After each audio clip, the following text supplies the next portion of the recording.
Hello, welcome. Good morning. This is our painting stream. As you saw, we had a little, if you were watching live at least, we had a little splash screen now. So today we are going to be finishing up the dungeon set that we were doing yesterday. Here's a piece of it. So this is an in-process dungeon tile set. They go like so, they're magnetized. We 3D print everything, or almost everything, that you see here on the show. On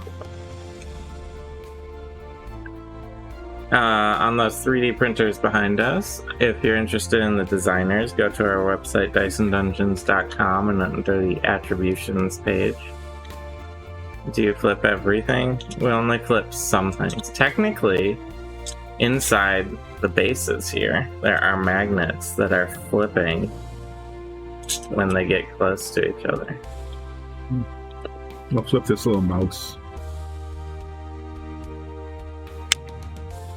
Well, just flipped right off camera, but I had it upside down. Yeah, Stuart Little's dead now. Mm-hmm. So, I guess you're kind of going to be playing solo today. At least for the first half, yeah. For the first half. Mm-hmm. But what we need to do to finish this set, I'll just walk you through quick. We need to put an umber wash on the wood beams up here, and then clean up. We have spots like that happened. And I guess also has one down here. So you'll be taking the dark sand and cleaning all that up. Mm-hmm. Other things you have to work on, you have the bars. You have the wood part of the bar put in. Mm-hmm. We need to put the stone in. And then wash the stone. I'll be using an umber wash on the grain to highlight the grain here. He also has these doors, and these doors are going to end up looking like these doors. So, you can see they have like the first brown coat in, but they have a lot to do. And I've got fireplaces. There are 4 of these. So the bases need to be done, and the tops, the mantles, done in wood. Then there's stone, and then it needs to be shaded so that, where the fire is, it's much darker. And to highlight it. And then you're also probably going to hopefully get to, you have a little mouse and a cat here. A little rat and a cat. Yeah, if I can get to them, I'll get to them. These are so these fireplaces, do you want me to paint that one's not good. So I'm going to paint that one. Yeah, a little messed up. You want me to paint the backs of them too? Yeah, they need to. That one's kind of messed up too, isn't it? Yeah, down in the corner. So. No, he's finished okay. You can just see where it was printing this way and then decided to print the other way. No, that's the raft that's stuck to the back. Yeah, the raft, and on 2 of them, it got misprinted. Misprinted, so we'll be painting 2 fireplaces. So, I'll let you get to that after you take a break. I might be able to come back. I have an elk to work on right here. You have a cat and a mouse, and we have a bunch of doors that need to get glued in. We might get to those. We might do door installation today. So, but we should finish this set first, and those doors, so that we can install these as well. Okay. So I'm going to be starting with painting the metal parts onto these doors. Metal straps, and after I'm done with that, I'm not going to do the black wash on that because I'm going to be using black wash on the stones, on here, and on the fireplaces. So what I'm going to do then is paint the wood parts. Actually, I'll start with that. I'm going to start with the wood parts here so that dries. Then I'll paint the stone parts here and here, and the metal parts there, and then start doing some washing. Alright, I'm gonna switch you over to the solo then, I guess. Yeah, I'm going to be sliding everything over to the other workstation. Here they are. Going over.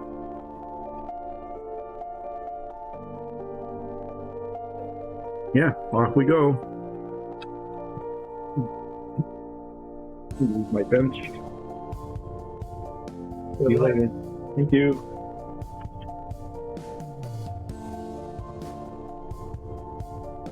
It's been in camera. I haven't sat here for a long time. Okay, so here we are.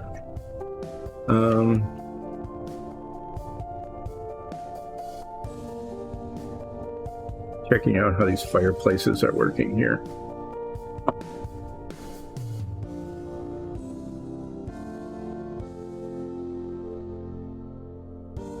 So the mantle is definitely wood. I think the bottom is wood. Looks like wood grain along here as well, so we'll do that. I had painted some fireplaces before. That turned out okay. Probably should paint them the same way. So I'm actually going to disappear for a couple of minutes to see how those other fireplaces were done. I'll be right back.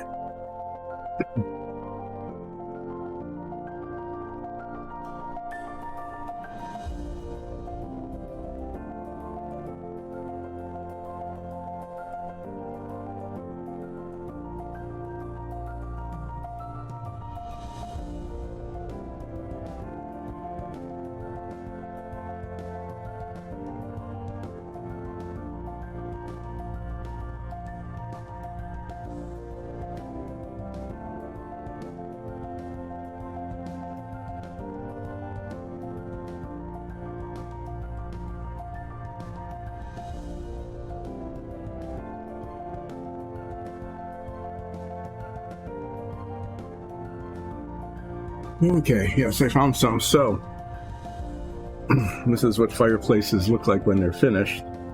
What I tried to do, see the bottom is wood. What I tried to do with the black wash is, what you can kind of see, is to make it look like where the fire is, that was much darker. But the whole thing is washed after it's done. So I'm gonna,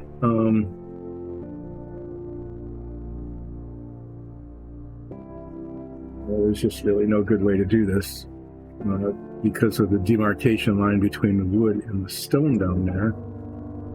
It looks like the stone should be painted first and then the wood. But then on the top, it's the opposite. So I'm just going to put the wood color in. And if I have to go back and forth a couple of times, well, that's just the way it is. I'm going to paint them to match the bars. So there's, if you see this, there's this lighter brown that we've been using for the wall beams and the darker brown. This color is intermediate between them.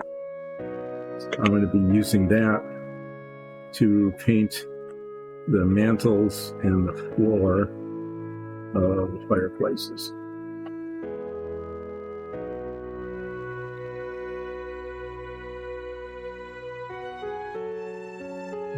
Thing called red brown. This is flat earth, that is flat brown, and this is red brown.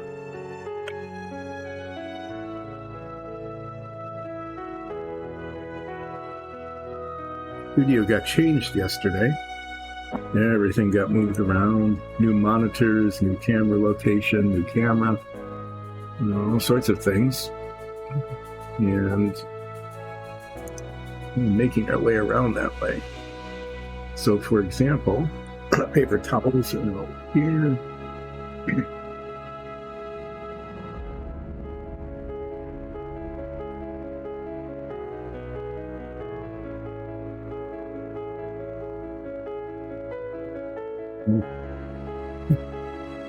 Looking at myself on the camera, everything is backward.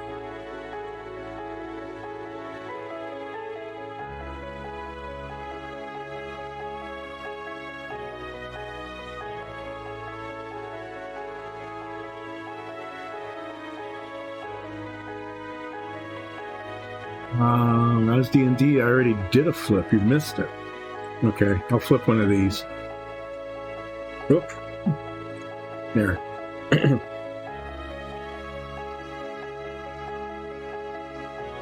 All right. Get the brown paint out. I can just hold it like this. And I'm going to be painting the floor and the mantle. I'll come back with the gray and paint it round.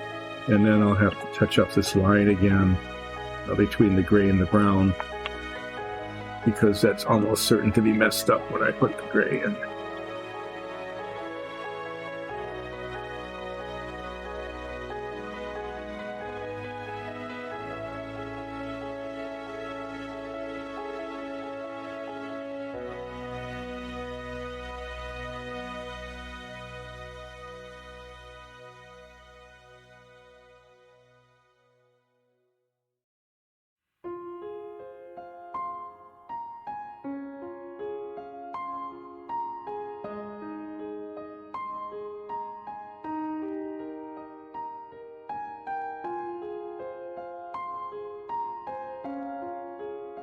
Like Nikki's workstation.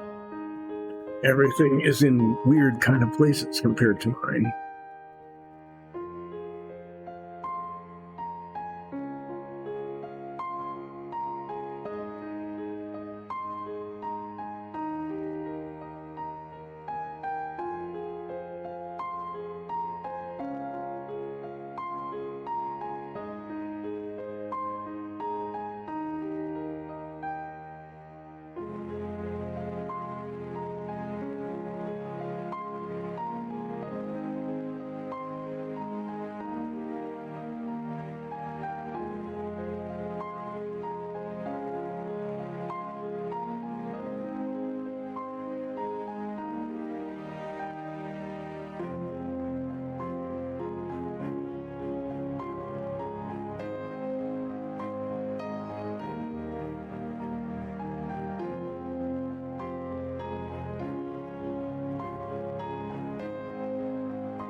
Every once in a while, I will look up to see if there's chats happening.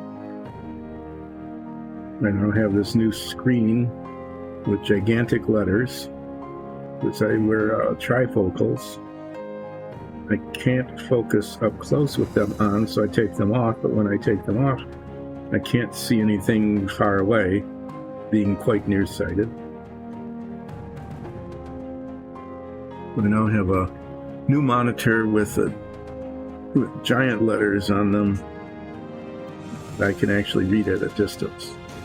Okay, so now I'm going to do the mantle top. The reason I'm doing this before I do the paint of the stone is I want to get underneath the mantle here. Then I can paint the gray up to it.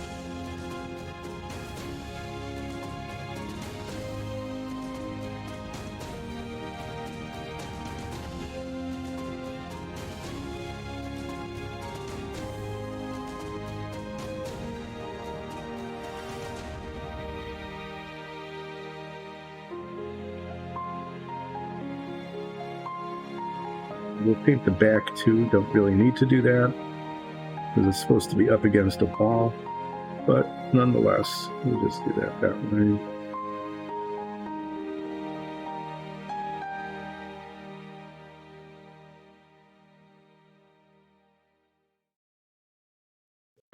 The underside done, and then I'll paint the sides and the top.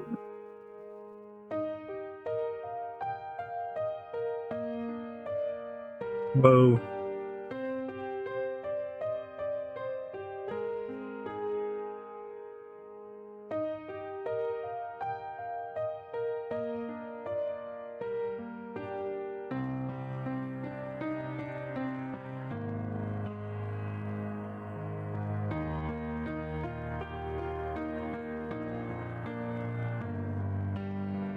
The same color as the bar tops.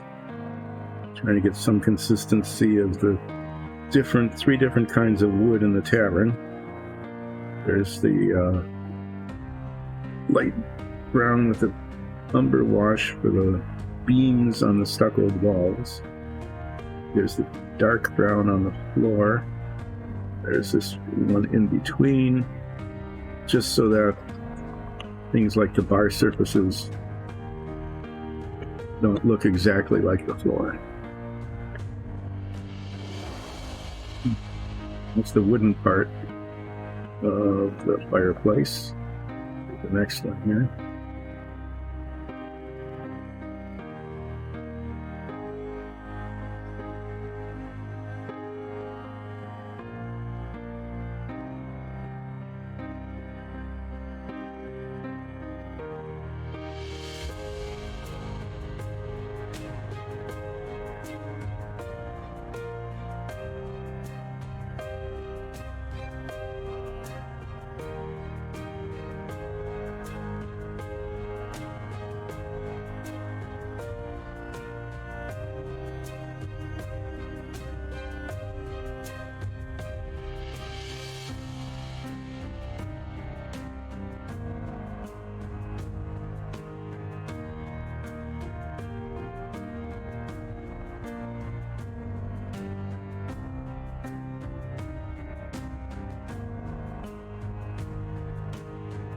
These fireplaces, just like the bar, are just accent pieces for the tavern set that we're working on. So it doesn't look like all bare walls and bare floors. So there's tavern. There's 3 of those that spread out across the floor. And then this fireplace goes, wherever you want it against one of the bare walls. Make it look, a little cozier, give it a little more interest in a place that would otherwise be pretty bland. With all of these dungeon sets that we're doing, I think we've got 5 kind of set pieces.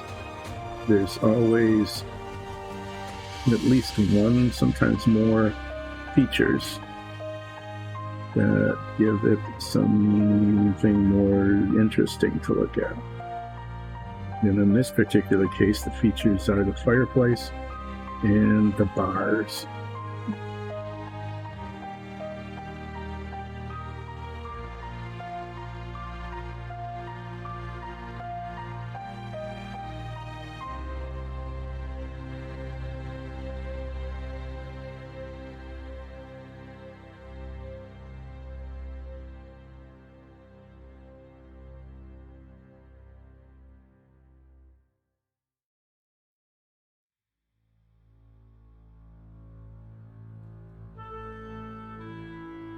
Put some on the handles, but I got lazy and I didn't.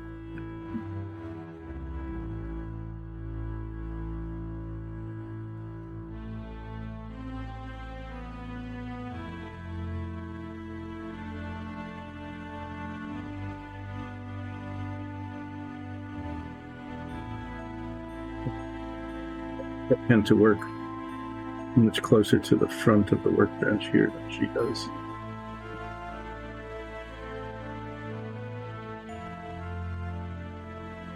I don't want to move it too much because then it'll have to be set again when she rejoins us, either later today or on Wednesday when we stream again.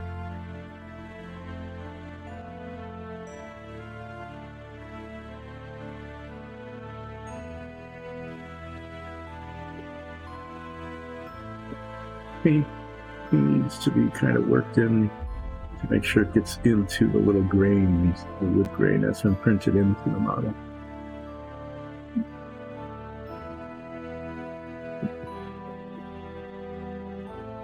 With nice, long, smooth brush strokes.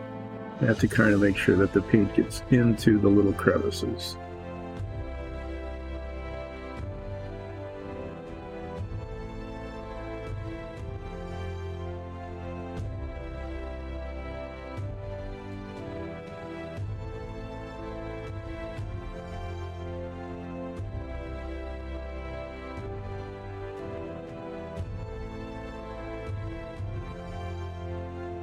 We want some of that grain to be highlighted later with the wash. Sometimes you can have more control over it than if you get it right the first time. So there's that. Now I'm going to get out the gray color that I'm going to be using for the stone base of the bars, and also after that dries, the stone part of the fireplaces.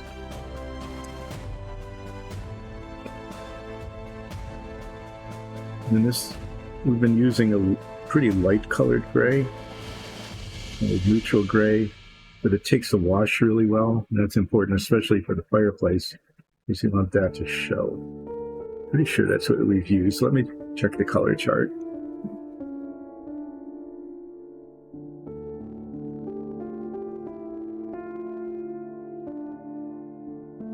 Seems to be the neutral gray, because the dark gray is way darker than that. Anyway, that's what we're going to use, is the neutral gray, which is our lighter gray color. And if that doesn't look good, well, just paint over it and start again. So now I'm going to be painting all of the stone here, working my brush up carefully around here and here and here, probably getting it, along the edges here and here. I might get out the larger brush because there's, pretty large stone areas in the back. But I'm definitely going to do the demarcation lines first. The fireplaces are, there's lots of touchy areas all around the front and the back, but then the larger brush will work after I paint that demarcation line to paint the whole back of it gray. Again, that doesn't really show, but if it slips or if there's a gap between that and the wall, we don't want it to look unfinished. So I need to find an open bottle of the neutral gray. This one.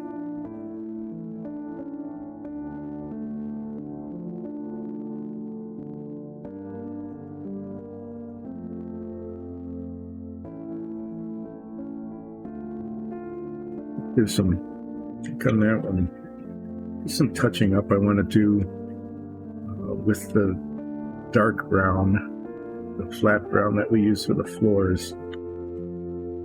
Before I do I'm going to do the washing first, because the wash could come down on the edges.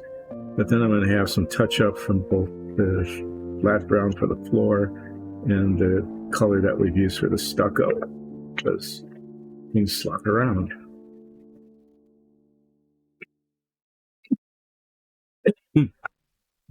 Excuse me. Then out.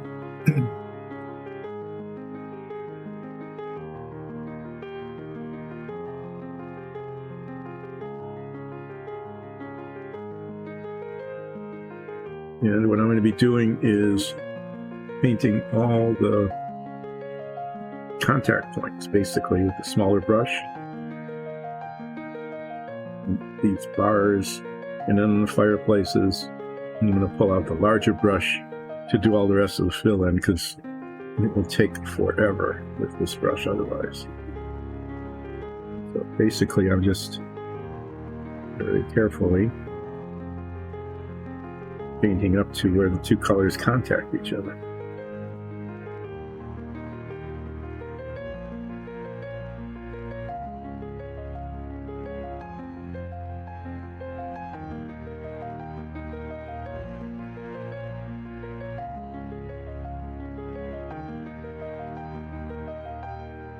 Direction, turn the work around and come at it from the other direction.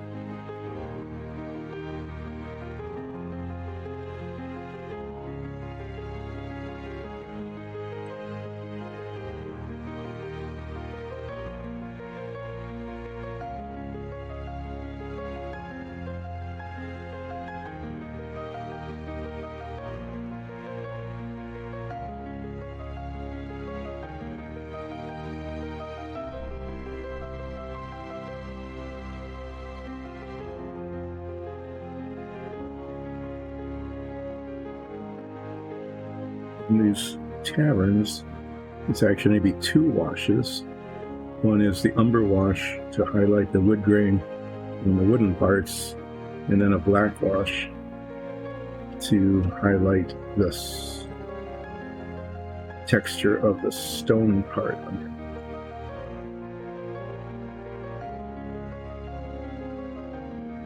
Do a real heavy wash on the stone on this, but there will be places on the fireplace where the wash will be really quite heavy. Because, smoke. And we can use the wash to darken the places where the smoke would stain the stone.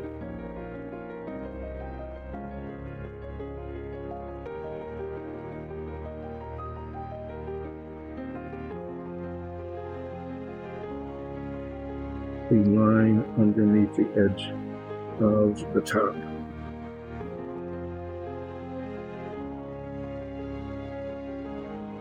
Get one. Let's see if I can do two.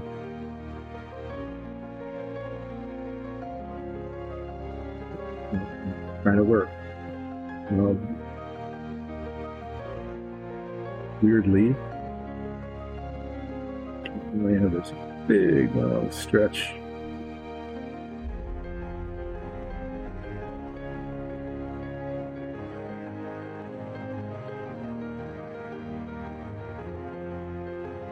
The more I can make this not a mess, the less touch-up there is, and the more quickly the piece will be done.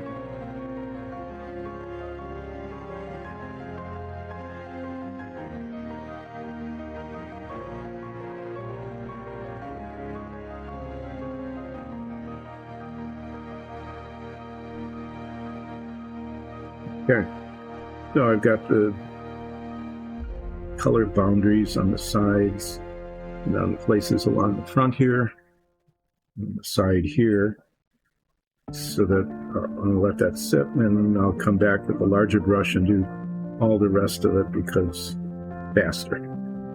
I'll be doing the same thing on the other two. There's two more of these pieces of the bar.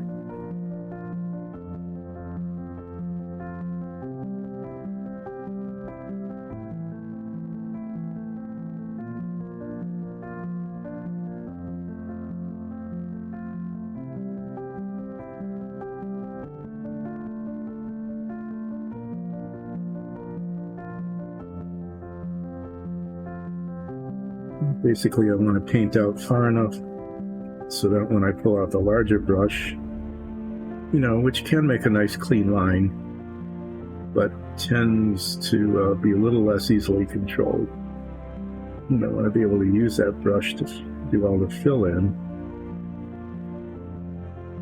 I'll come out, 3/16 of an inch or so, it looks like.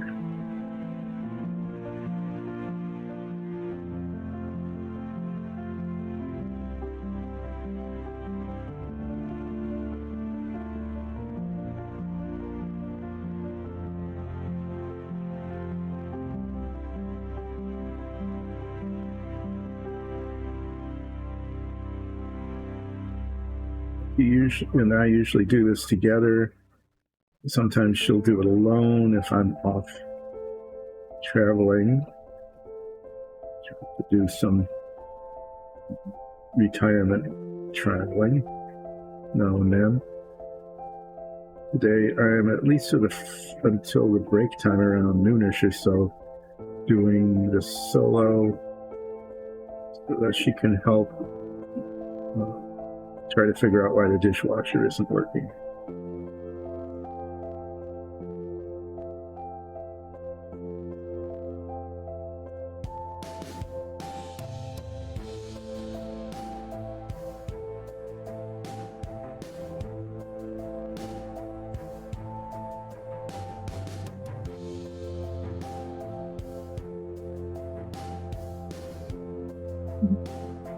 The front, and I'm going to do the sides and the back.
sides.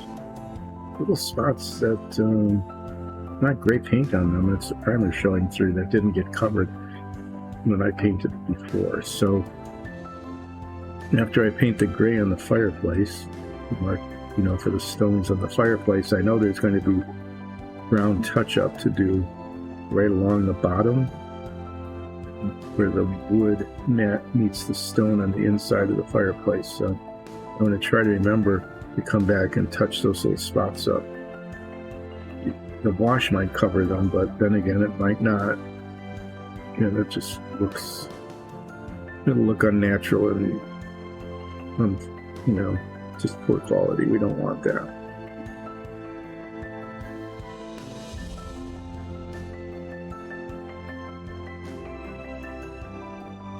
Catching the tops of the stones here where it meets the wood.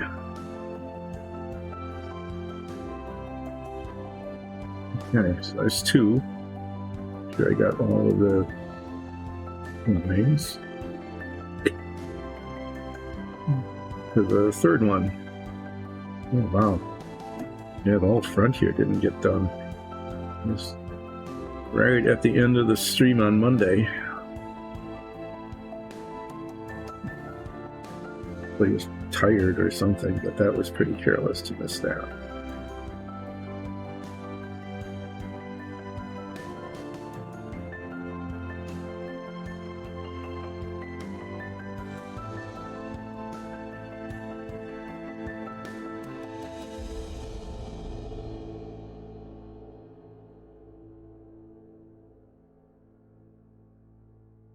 But we always do a little quality control on all our items before we move on to the very finishing stages, like the washing, to make sure that we get that covered. Because once the wash is on, you almost have to repaint the whole thing if there's a problem with the base coats underneath.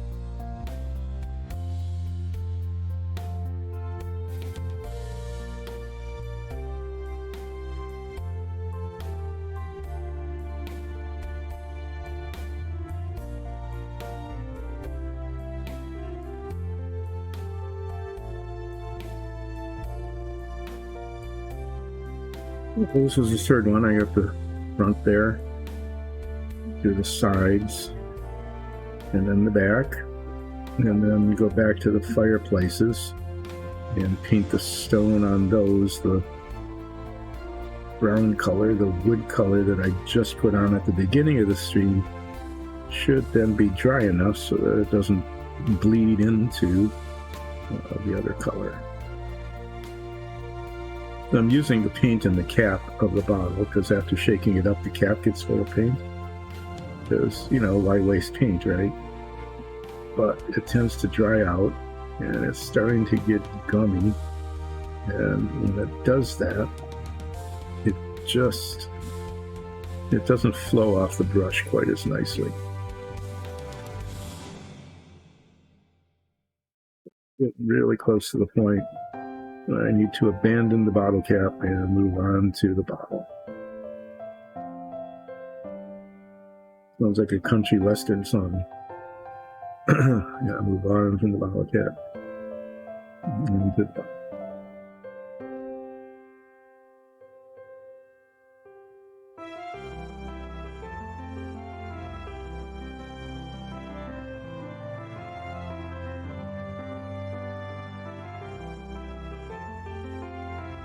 I have to write that song later.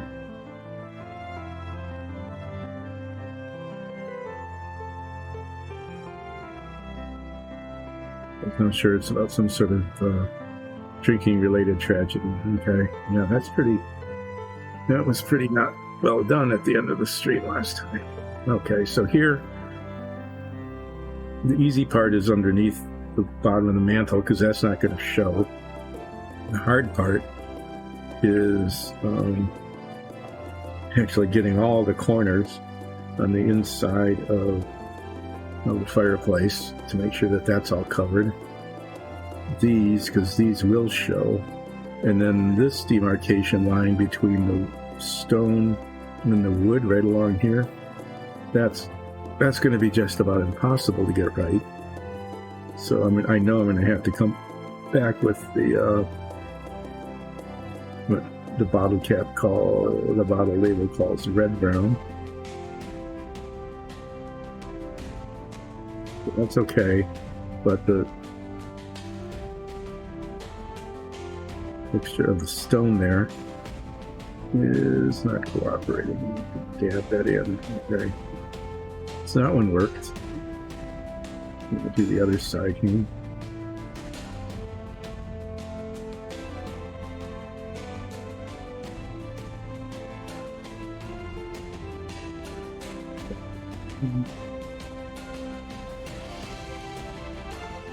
Good. Do the inside of the firebox here. Using the small brush in here, even though there's a fairly large surface area, because of all the, they're just hard to reach spots. Making sure that the corners are covered. Because even though that, there'll be a lot of washing on that later, like up here, this whole top will be heavily washed, to make it look like it's been smoked and sure that the corners of the firebox are painted so that when the shading happens, I have some control over the shading.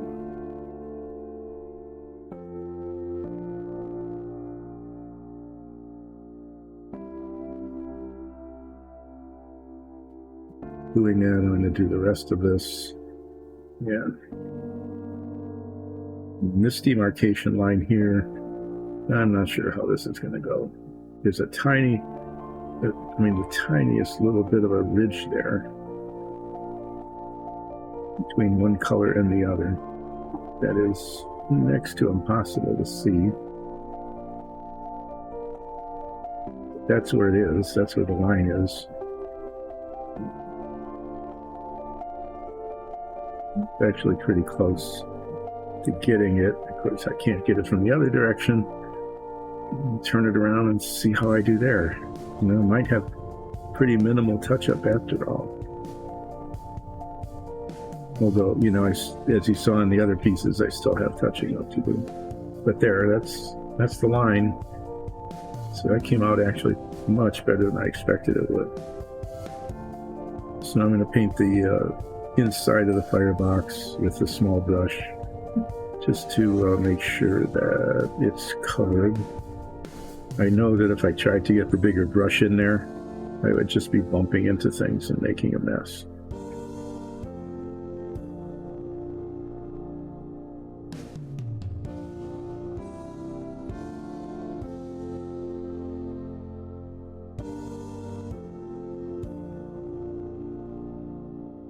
First time I did one of these, I actually forgot to paint the top here. Started washing, it was like, oh geez, I have to stop and pretty much start over. So yeah, that looks totally unnatural, even when the gloss dies down. So I discovered that when doing the washing on it, trying to get a little bit of smoke color, a little darker up here, but really dark in the center here and on the top, that it took multiple layers of wash to get that right. Finishing these fireplaces will be, a little bit of a challenge when the time comes. Now I'm going to paint the line across the top, which is a little less critical because even if it gets up on the brown a little bit, which I'm not, because I'm being very careful today, it's not going to show because you're looking at it from the top.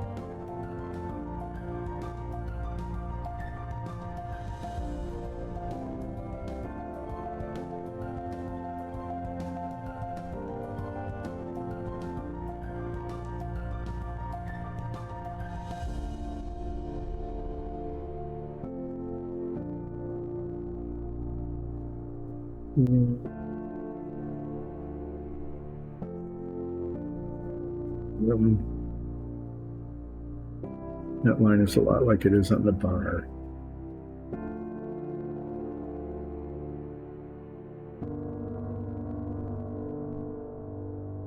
Try a little indentation where the stone is. There we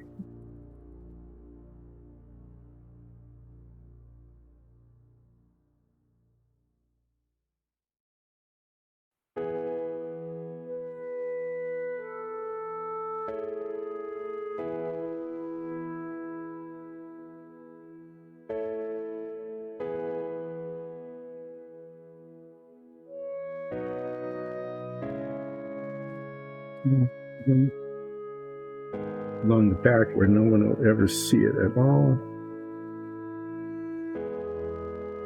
Actually, a little line of the wood with virtually no line of demarcation to work with, so we'll just make one up.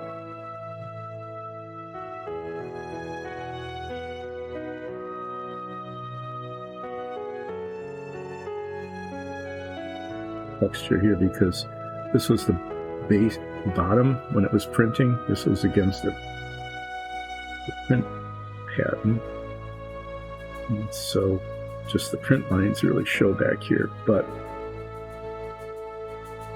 it makes sense to, paint it in anyway.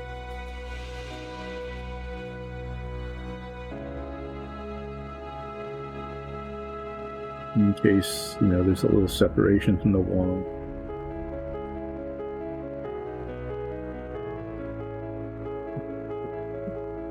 Or if the camera looks down on it, I'm going to have to touch up a little bit on the top there, because there really isn't any kind of in the print indication of where the wood ends and the stone starts. So I just made it up, and then I'll need to make it up again in the other direction. And I pull out the paint again to do the touch up. So I've got the lines marked on this one. I'll do the other one.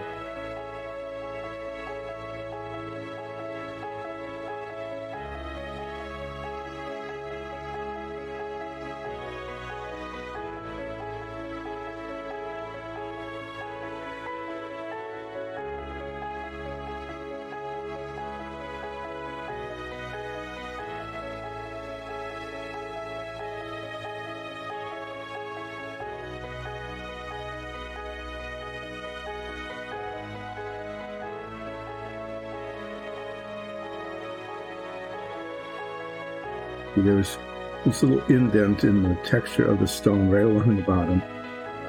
Just enough so when I got the paint into those, it slopped down onto the floor. It's a tiny little bit, but it's obvious that it's there, so it'll need to be touched up when I bring the brown back out.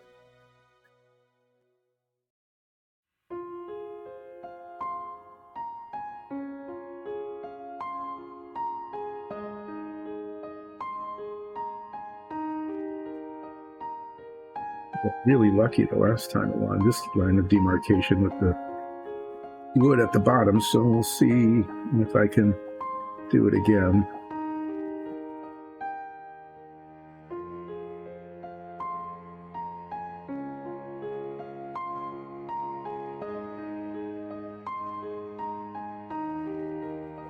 Tiniest little bit of a raised edge over the stone floor.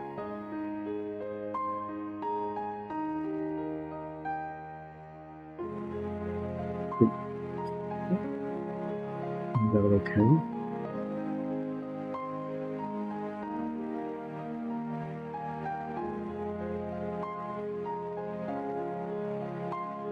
No, not too bad. Spots there and there.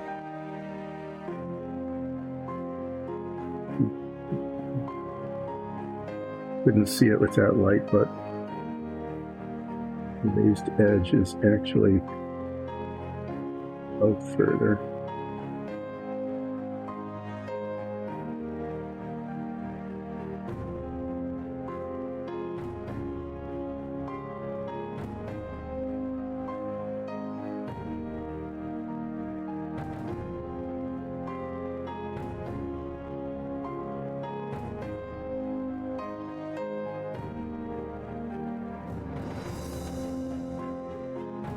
there. You can kind of see it in the right light. But let me make sure that I got the stone color out far enough to cover that, otherwise you can actually kind of see it there. That worked better. Okay, now I'm going to paint the inside of the firebox, all these little corners on the top.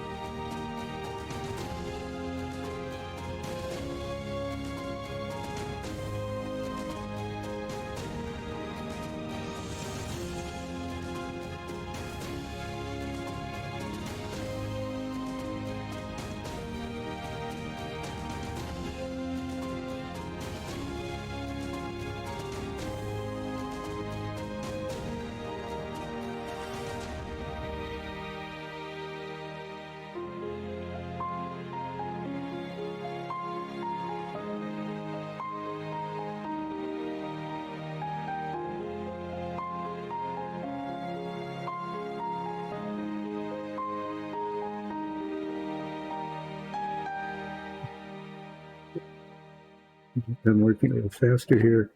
I need to be careful bringing the brush to the work so I don't smash it into the parts that were painted brown, which would miss the whole point of using the small brush and being careful.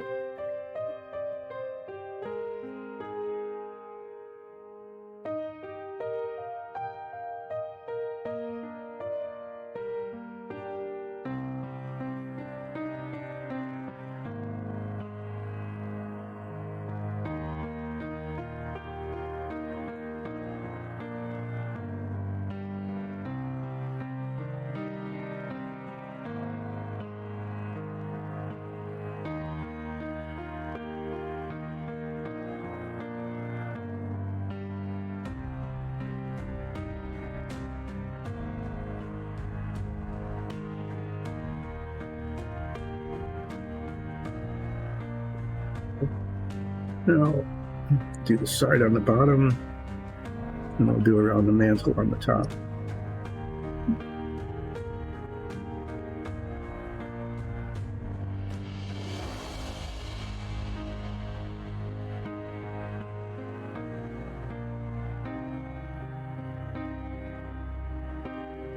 And that didn't cover there. The texture is kind of heavy right there, but the brown didn't cover it very well. Just hit the high parts of the texture and didn't get into the low parts.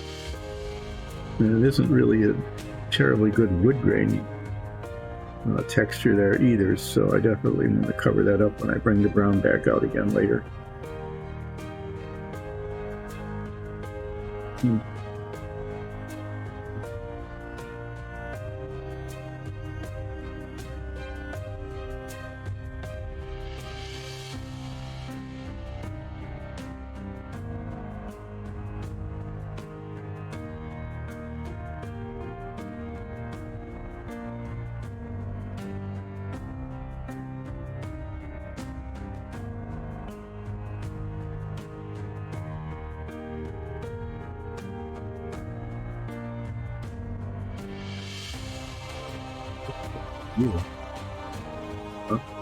Okay. Not very cooperative paint today.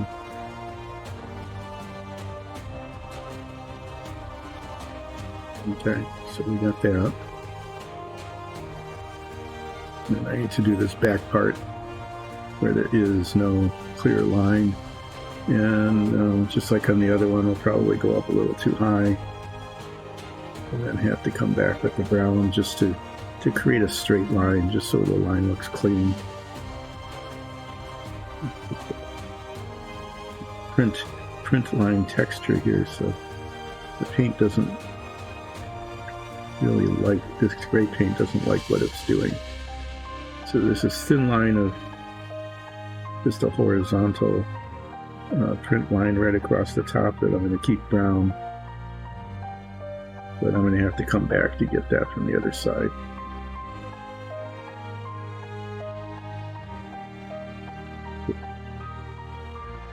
It just doesn't work going in this direction with the way the print lines are.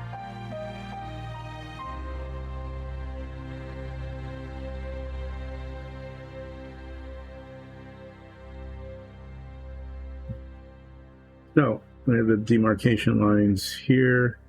Looks like I got most of the inside of the fireplace. Set that down, wash off this brush, get the little bigger brush out, and do the fill in with this gray color. That'll go a little more quickly.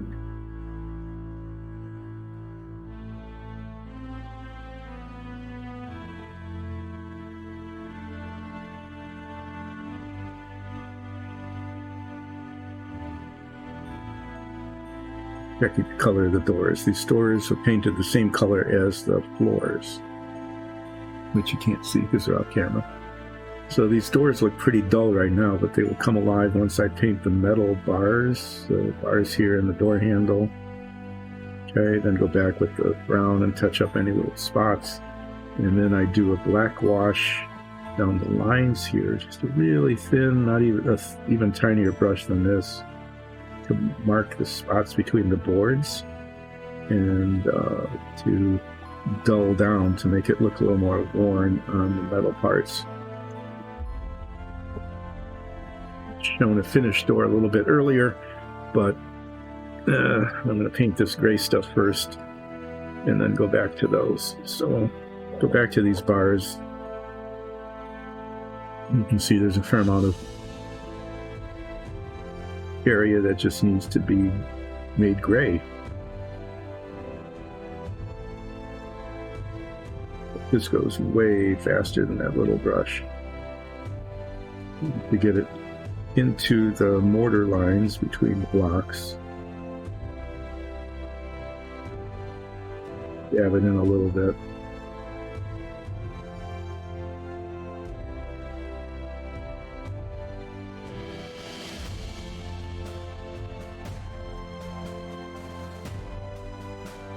Take this whole piece around and end up back at the front.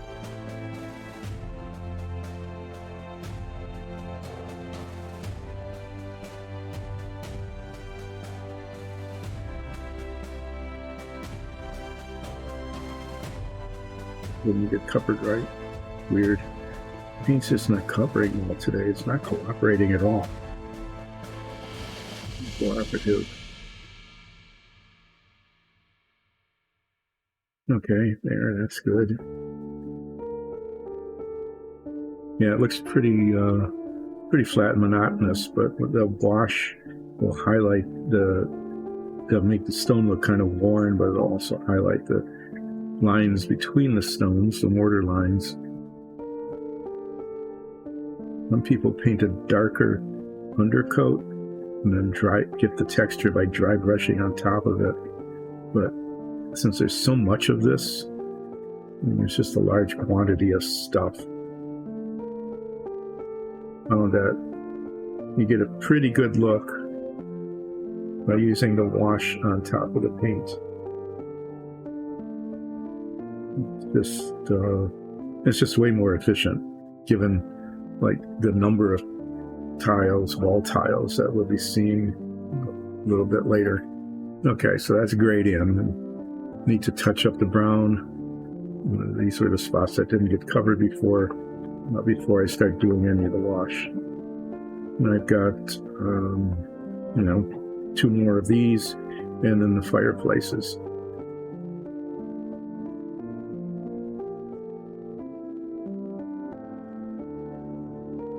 Should be able to get right back to the brown to do the touch-up, because even though I'm putting fresh paint on here, the demarcation lines, which is where it matters, were painted earlier, and that paint will already be dry by the time I get around to it.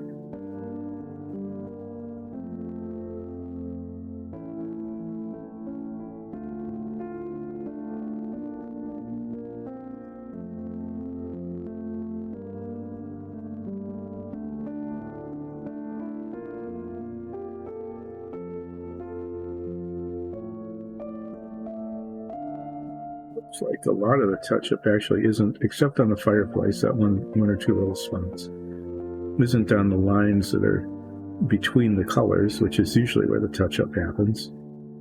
It's like most of it are areas fairly large areas of the brown where there's just spots that didn't get covered at all.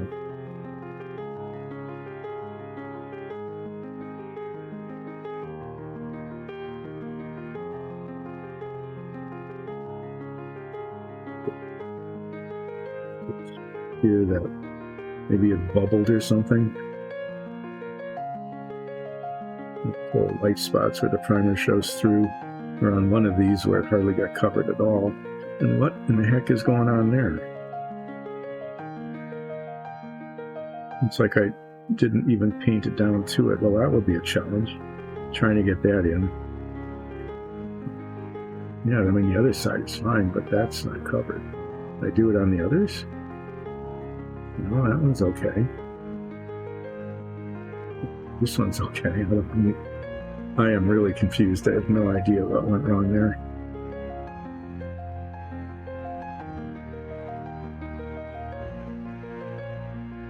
Again, that was right at the end of the stream on Monday after we've been going for quite a while. Obviously, quality control just kind of laughs there in the last 10 minutes of the stream. There. Yeah, that's the kind of stuff that needs to be done.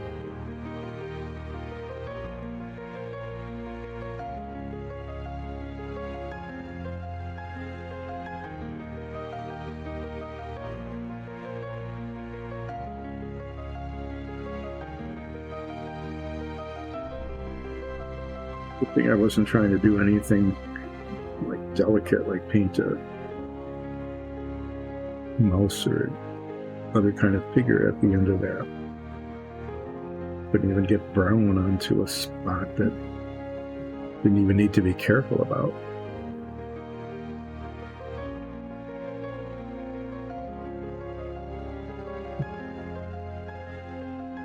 So the gray parts of these look done. You can always touch up again a little later if necessary. Now we'll do the fireplaces.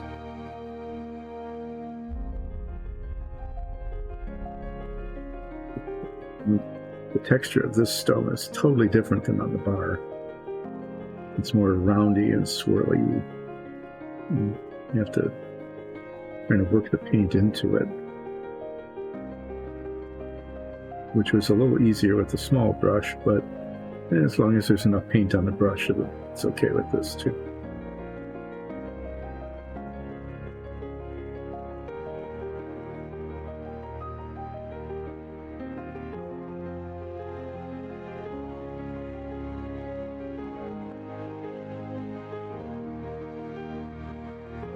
Checking to make sure I got the insides of the Firebox.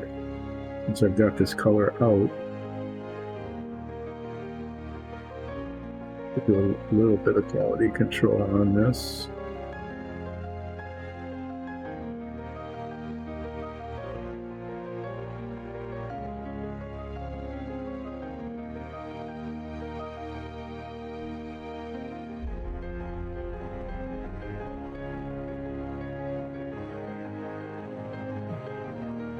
Get paint in my fingers somehow, don't even know how. There you go. This was at the bottom of the print. I mean, it started printing here, and so there's print lines on the back. That's really not too much of a problem because that part isn't supposed to show, but I'm painting it this color anyway, just in case there's a separation from the wall when there's someone, you just want it to look decent. You want it to look finished, and if this is sitting in your box, of parts, it'll look like someone paid attention to the back as well. Didn't say, oh yeah, well, we'll see that. On the other hand, I'm not painting the very bottom because that's not supposed to be seen. And if I painted that, it actually might just, cause a problem too.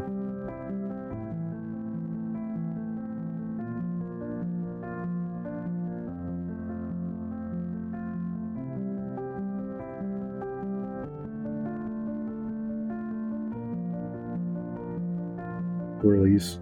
Check the inside of the Firebox. Looks like I got that one okay this time.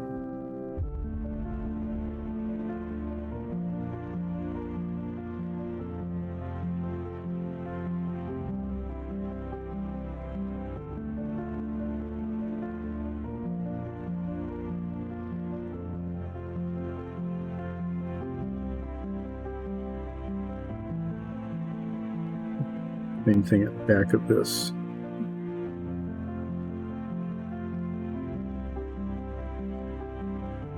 Just painting along in the direction of the print lines to make sure that the paint gets into all the crevices which exist there.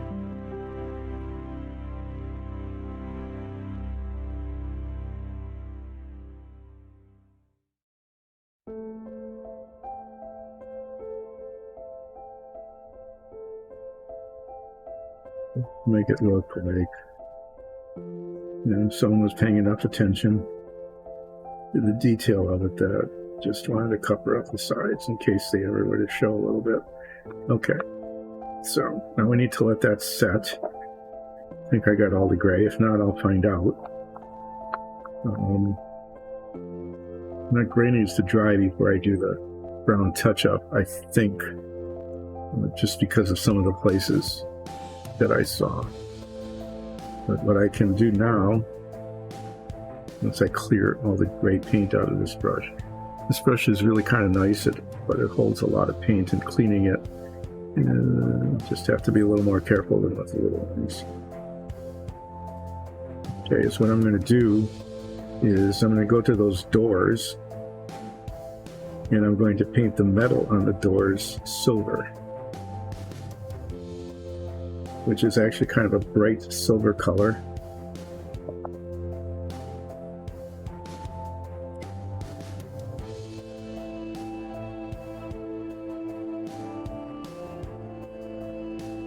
Yeah, these doors is kind of a bright silver, but then I put a black wash on it and it tones it down. So I think we saw this before. This is what the door looks like without it, and this is what it looks like later.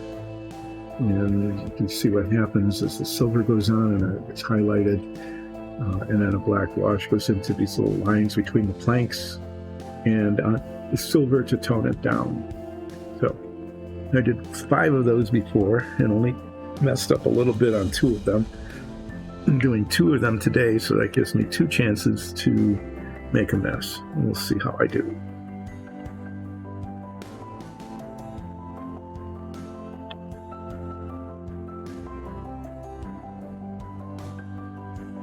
Letting the gray wash on this, the gray dry on this, is a good thing, because when I get the black wash out to do the black wash on the doors, I can do the black wash on the stone as well after I touch up the brown. There won't be much of that, so I'll be able to go ahead and do the wash on the stone.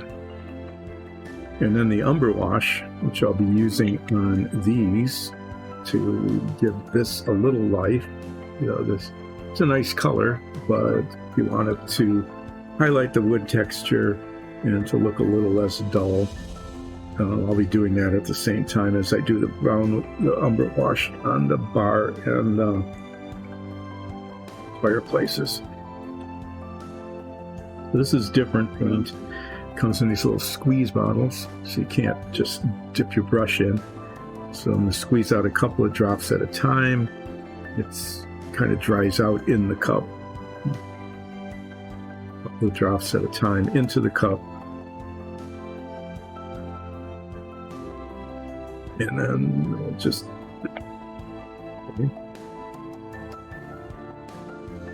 using out.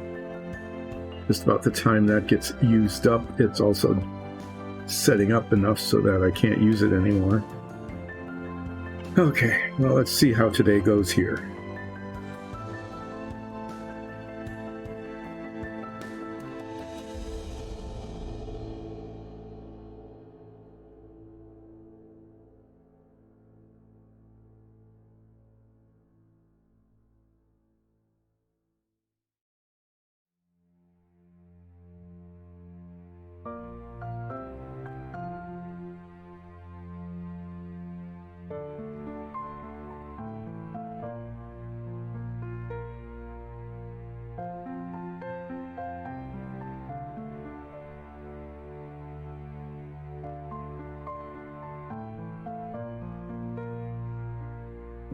You can see that that's pretty shiny.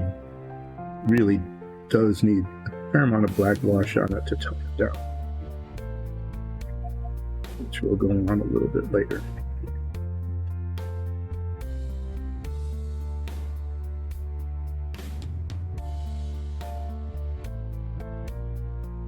What I expect as I'm doing this that there'll be a few places where I'll get it onto the brown, and I'll have to pull out that floor colored brown, the flat brown again, to touch those up before I proceed with the wash. So no matter how careful you are, just about the time you think you're done with something, you need to go back, and there's this little dot, this little tiniest little spot where the silver got onto the wood, where you'd say no one would ever really notice that, but because it's silver as opposed to the dark brown, it just leaps right out at you.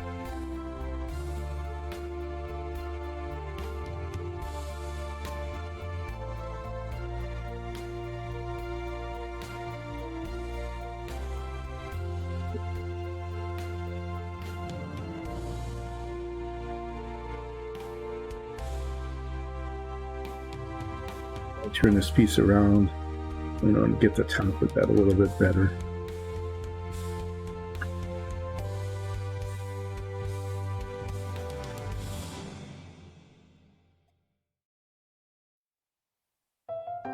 Metal straps are not just flat surfaces, they have these like nail heads. They're sometimes very close to the edge, and you have to kind of work around them to make sure that that bit is painted too.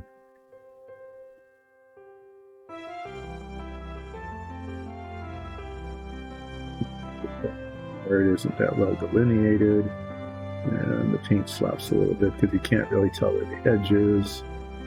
So maybe I'll come back and touch that up again. We'll see how it looks before I finish. So get it from the side. So I want the paint to come up on the edges of the highlighted parts, but not so that it looks like it's covering the wood. So yeah, so there's this little spot there. It's just too much silver. Really easy to fix, but it's, sometimes you just can't tell where the paint should end and the other colors start until you get it too far.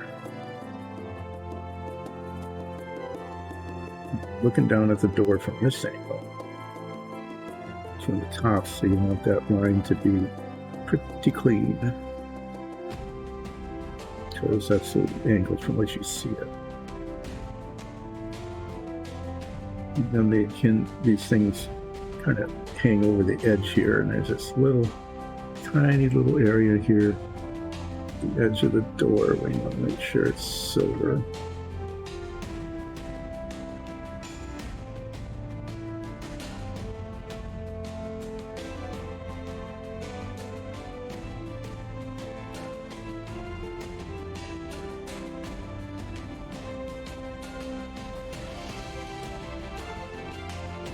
And go there.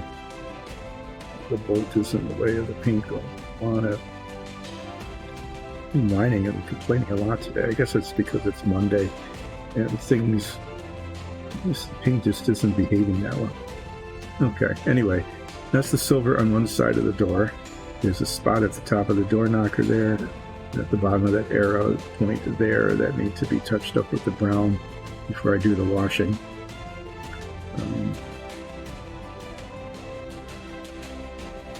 Paint is gumming up on the brush badly, so I'm just going to wipe it off there and go over to the other side and without these.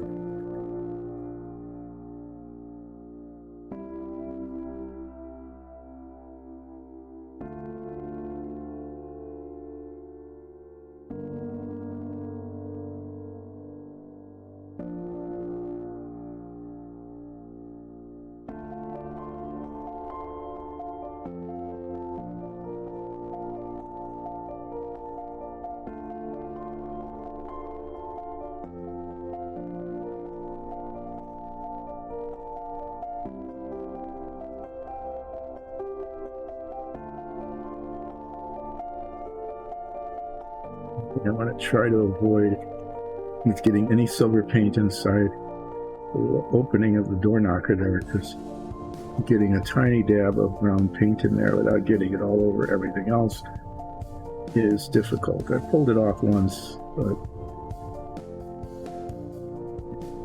why make it harder than you need to, right? There we go.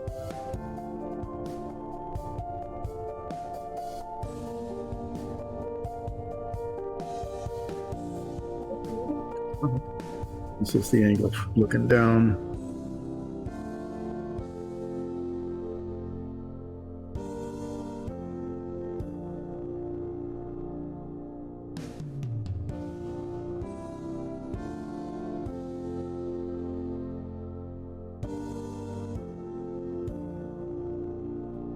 Okay, I don't know how that happened.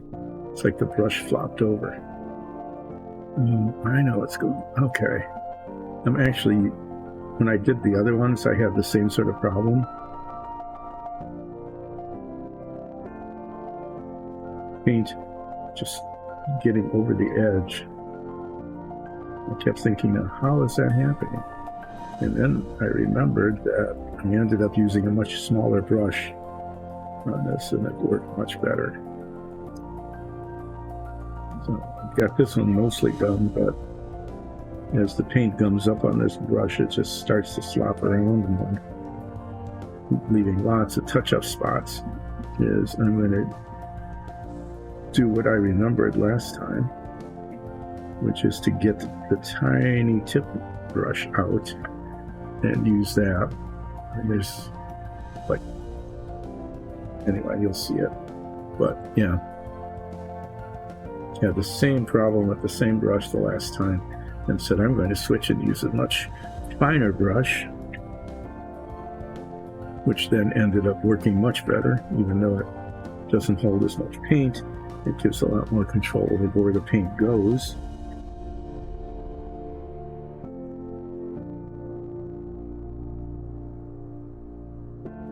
In this case is what we want. So maybe as I do the second door, having switched these and made a mess of this with the other brush, this will go a little bit better.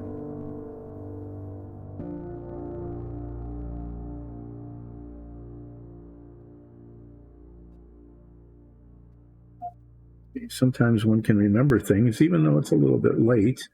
You know, it's like after the mess.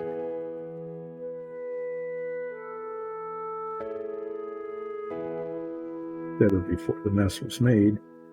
You know, better late than never. So yeah, there's a fair amount of brown touching up to do on this one, including inside the door knocker there, just because of using the wrong brush.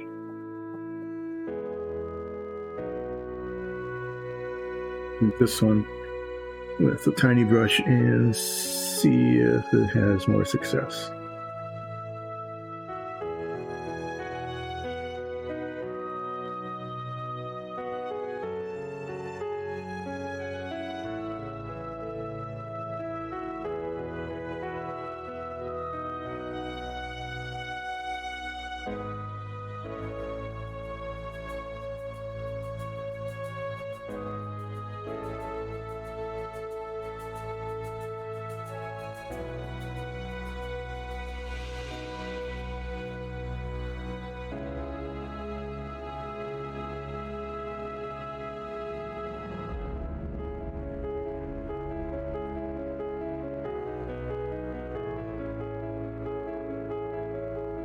Sort of.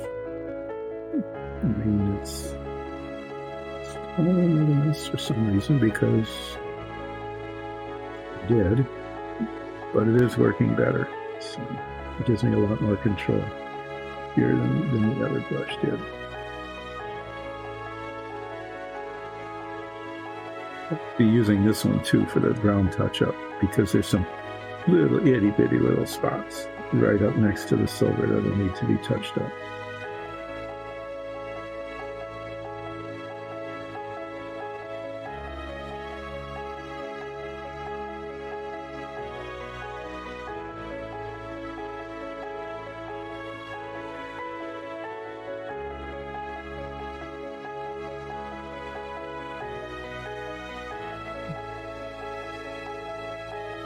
painted the scene now. It'll come up on the brush, and then it'll stay on the brush and not come off on the surface.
Hello. Huh? How's it going? I'm going okay. It's a little messy, but remnant of messiness from. I'm not even in shot. Let me come through.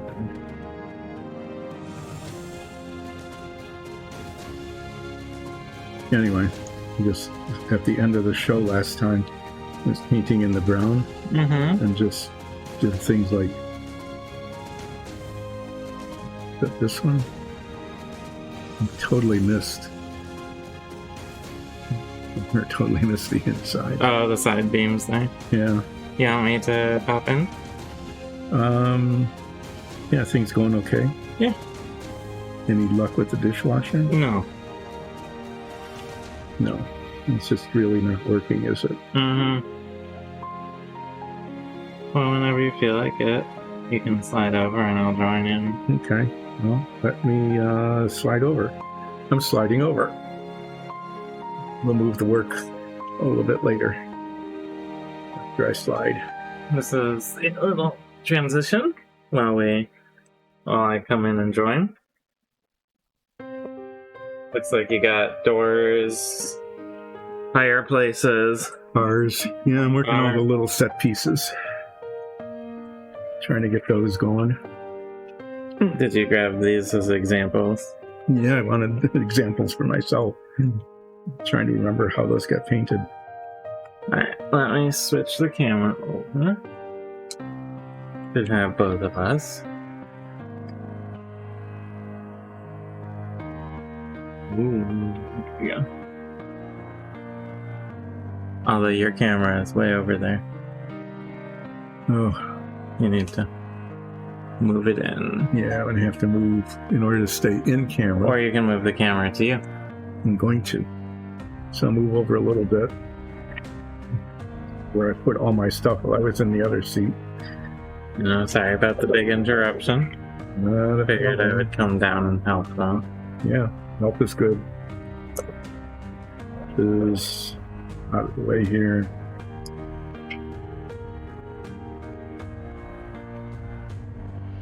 Okay.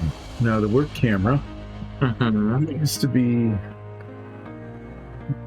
let's see if the arm swings far enough out. There we go. Alright, I'm here too now. It looks like we need to do the wash on the dungeon tiles here. Still? Yeah, I haven't even come close to starting on that. Alright.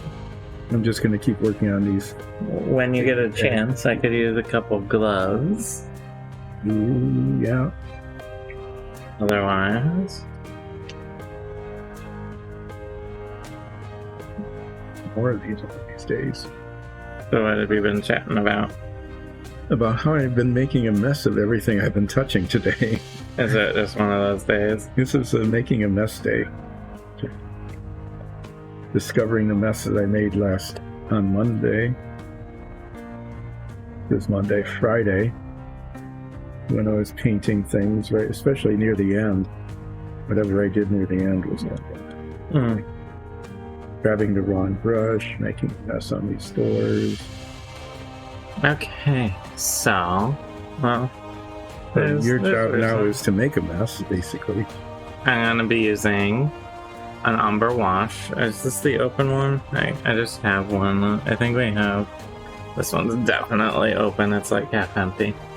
I'm going to be using a umber wash, as you see here. And going over the lightwood sections of all of the dungeon tiles on the walls. This will darken them up and bring out the wood grain that's sort of in the model.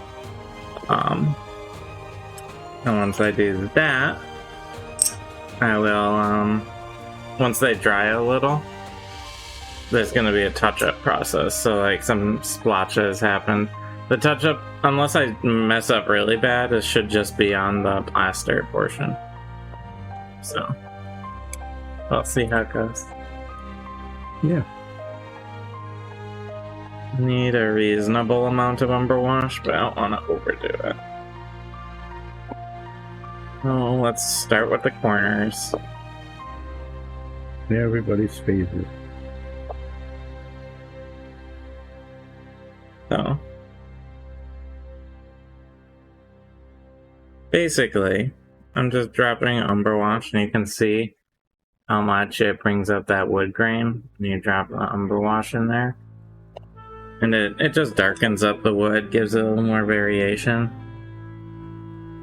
Makes it kind of nice. Makes it look more like wood and less like a freshly painted surface. Mm-hmm.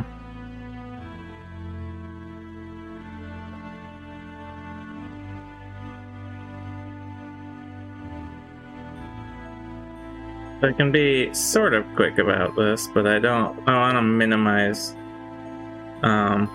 touch up if I can, so I don't want to go overboard on the amount on the brush or how quickly I'm going. So there'll be a little touch up, but that gives you a little idea of what the wood will look like.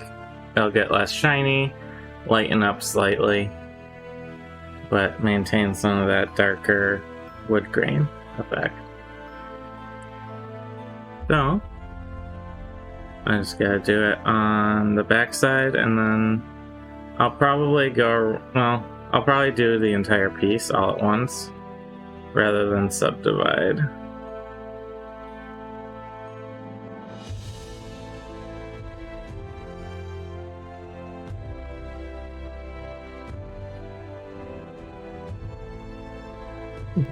I have mostly the silver on the places that I want it, and mostly not on the places where I don't want it. That's always the ideal. Yeah. But yeah, we did do a flip. Yeah. Right at the beginning. Right at the beginning, I did two actually. So what I'm going to do is go back and look at the other one I did to make sure, since the silver paint is out and it's on my brush, that I've got coverage as I want it.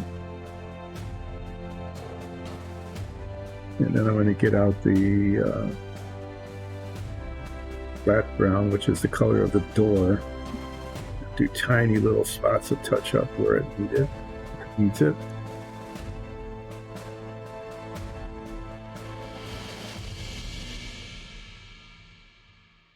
And this is the slowest piece, the corners. They take far and away the most amount of time to do.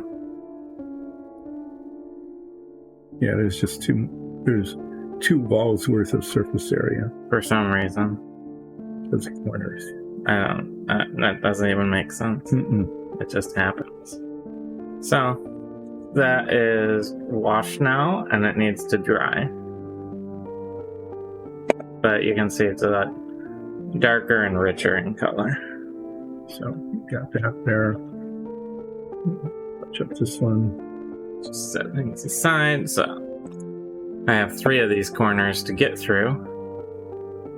And then I'll do the rounded corners and the door frames. Get through the hardest pieces first. I say hardest, they're really just the largest. They just take the most time. Yeah. They're not actually particularly more difficult. No, it just feels like you're not getting anywhere. Yeah.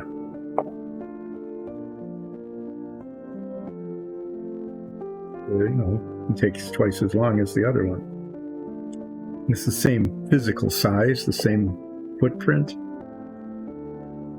But there's just a lot more on top. It takes twice as long.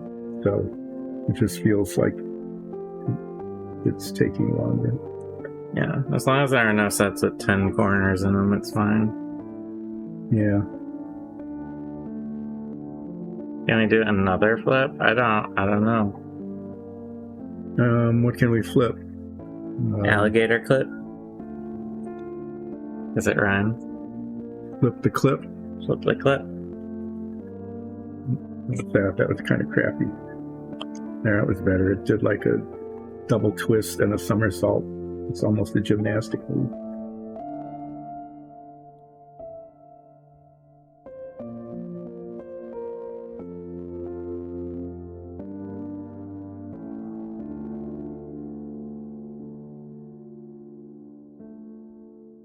Okay, well, I just wanted to make sure I had the silver where I needed the silver. And now I will clean this brush off and do some more on the bottom of this little hinge thing here. Brown paint and do the tiny little touching up that need to be tiny touched.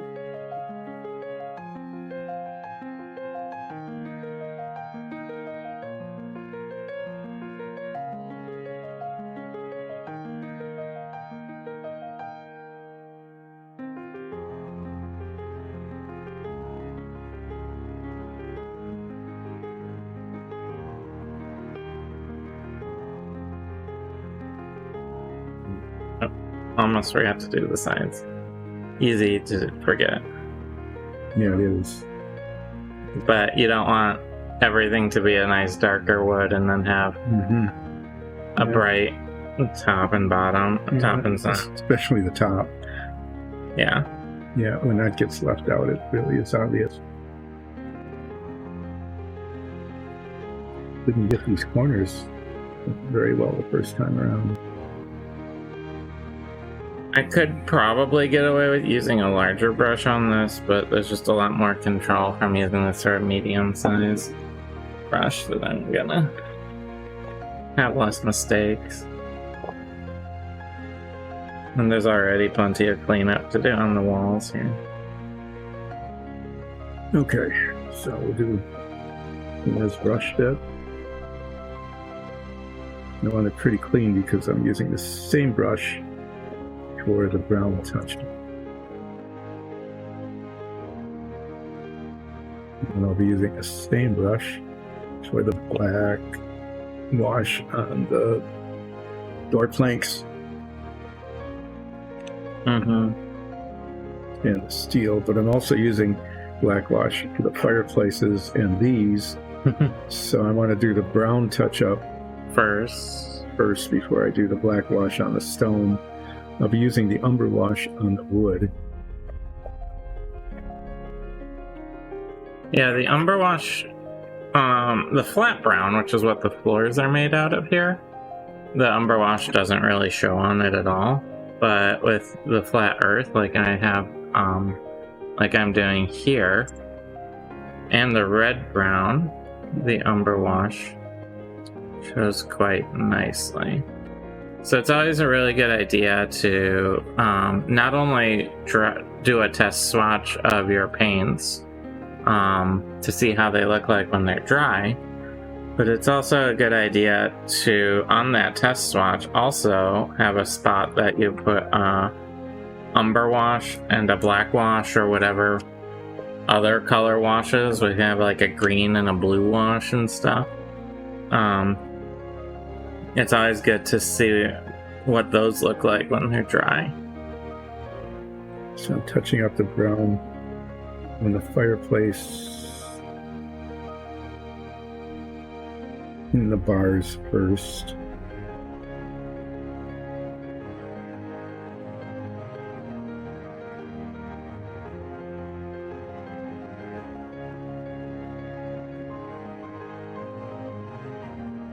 And I got through the 3 big corners, so I'm gonna do the rounded corners here next, and then I'll do the doors, windows, and then the regular walls, I think.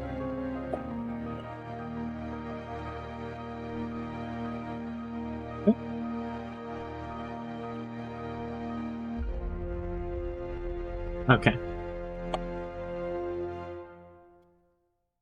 Wanted to make sure our music was still playing, because we changed our setup a little, and that seems like something that would mess up.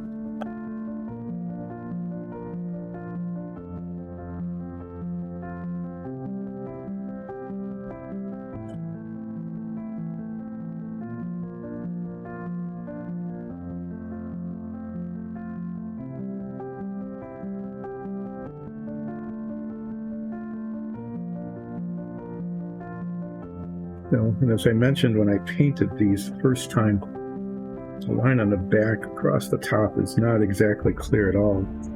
It should be wood and what isn't. So I'm just going to do my best to get a straight line.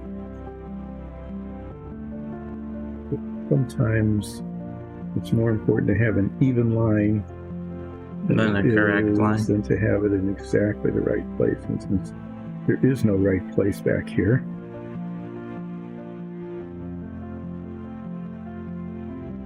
try to use these horizontal print lines as the guide. I'm spending a lot of time on the part of this fireplace that no one will ever see. The part that's up against the wall. Yeah.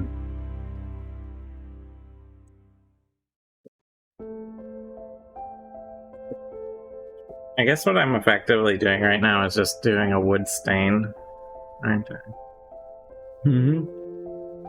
Pretty much what it is. And if I get through this set, I'll probably work on my elk. That's a good thing to do. So that fireplace is done. Place actually was done much better than the other one.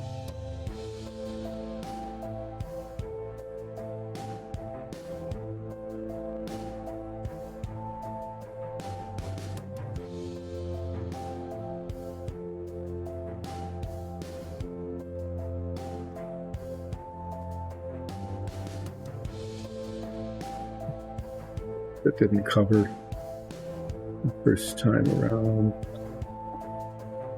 Need to clean down now.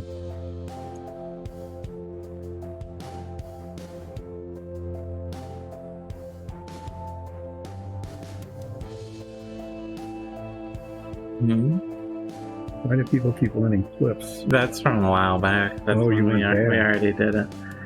What? The dialogue went back then somehow. No, it just hasn't been updated. No.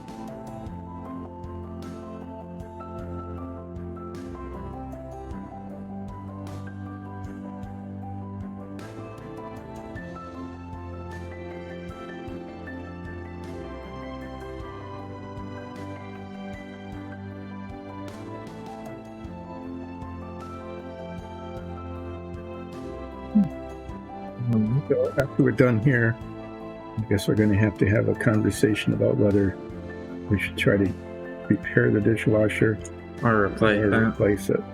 Yeah, that will be...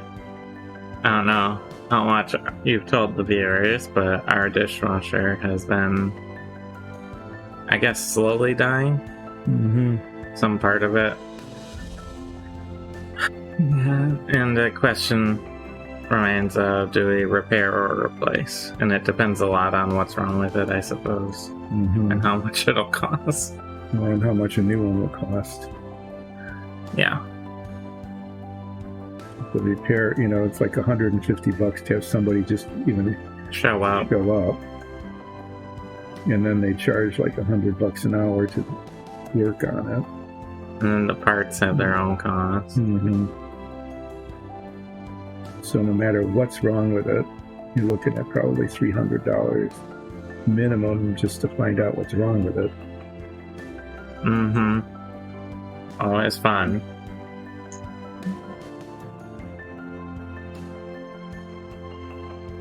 Alright. I'm going to now take... These are the spots I didn't paint on Friday. do the door frames. There's no idea why they didn't get painted Friday, but they didn't.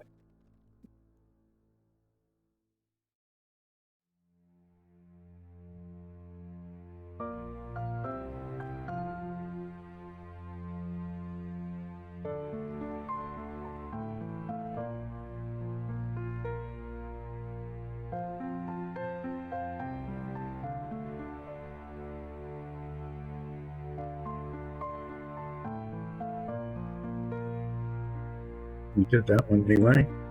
It was one of these where the edge didn't get done at all. No, yeah, this is the one with spots where the primer is still showing through.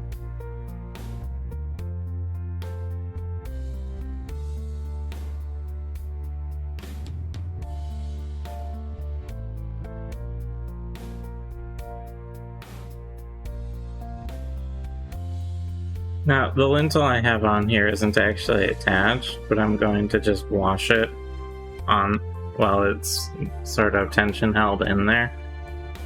I'm thinking, rather than... Mm-hmm. Yeah, rather than try to do it separately later. Do it separately and have a thing, Yeah, it just makes sense to do that. Probably would make sense to just glue it in and then prime and paint everything, actually. Yeah, but then the door would be there. No, we can put the door in later. Yeah, we put in the door after the anyway. Door pins go all the way through. So I mean, like, we should probably just attach the lintels as part of the gluing process. Yeah, and then we can just paint them as we're painting the rest of the model. There's another area that didn't get covered at all last Friday. The only annoying part is having to sort of flip it upside down to get the underside. Yeah, that's not that bad. And actually trying to, put the lintels on a toothpick or a pin or something to hold them while you're painting isn't. And then they're flopping around because it's a hole. And you're getting paint in the areas where this epoxy is going to go later, and that doesn't help the adhesion. And yeah, we should just do that as part of the gluing process. We should just, very first thing, glue the lintels on. Especially since the doors can be inserted later. The doors are better inserted later. Okay. So that touch-up is done. Now I'm going to get the darker brown out. Made a little bit of a mess, but this door frame was already a bit messy, so it has a lot of touch-up anyway.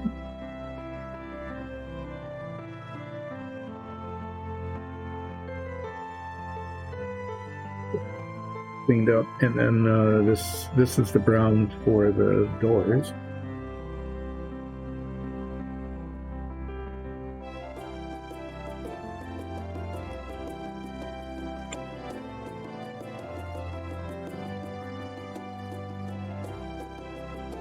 That took a lot, but there's the double. Now the single door. They're just tiny, tiny little spots. For some reason, got a clover where there shouldn't be. It's actually pretty clean in that direction. I missed a side here.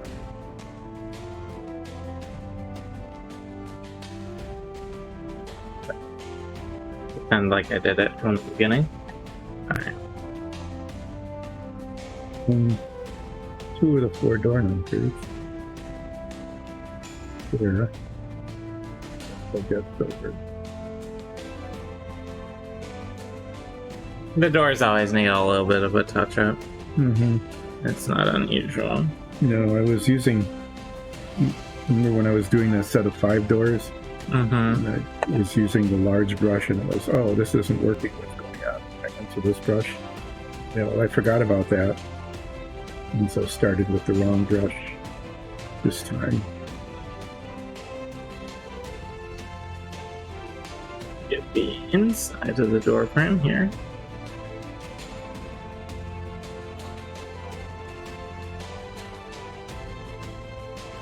Right. Now the back. Back and look at these after I do the other one. So that it's what I want it to be. It's the one that I used the other brush on. It was just such a mess.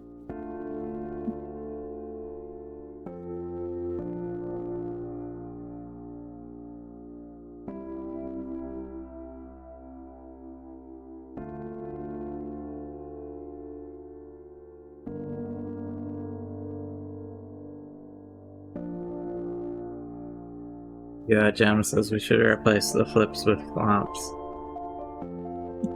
What would a flop look like? It would look like my painting last Friday. You're being very hard on yourself. No, I've been grumbling the entire show. If you were to go back and watch this, Mm-hmm. you would hear me complaining about everything. Nice. Yeah. Complaining about the consistency of paint, complaining about my inability to hold on to the pieces correctly. Mm-hmm. Yeah. Anything else? Well, off and on about, now we have to deal with the dishwasher. Mm-hmm. So you've been in grumpy old man mode? I am. I'm grumpy today. One of these had a spot on the door knocker right down at the bottom.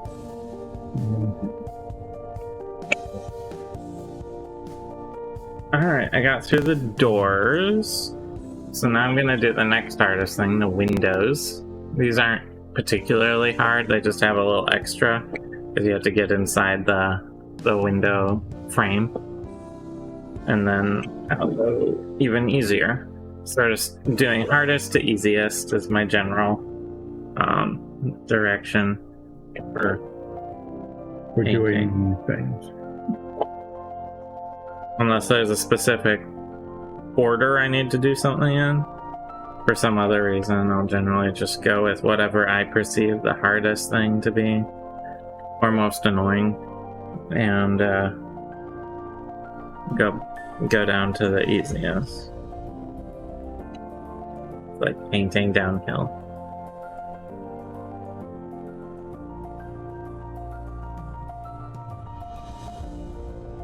I am going into. Got most of it on this store. That now I'm going to go back to the other one before I put that paint away and make sure that looks like I got most of, even though it's tiny, the tiniest little bits of silver on the door, you can hardly tell it's there, but because it's so shiny.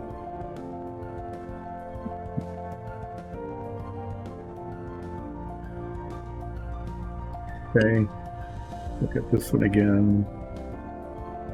Sometimes when you put the paint on, it's glossy. Mm-hmm. You can't tell if it's just wet paint or if it's a silver spot.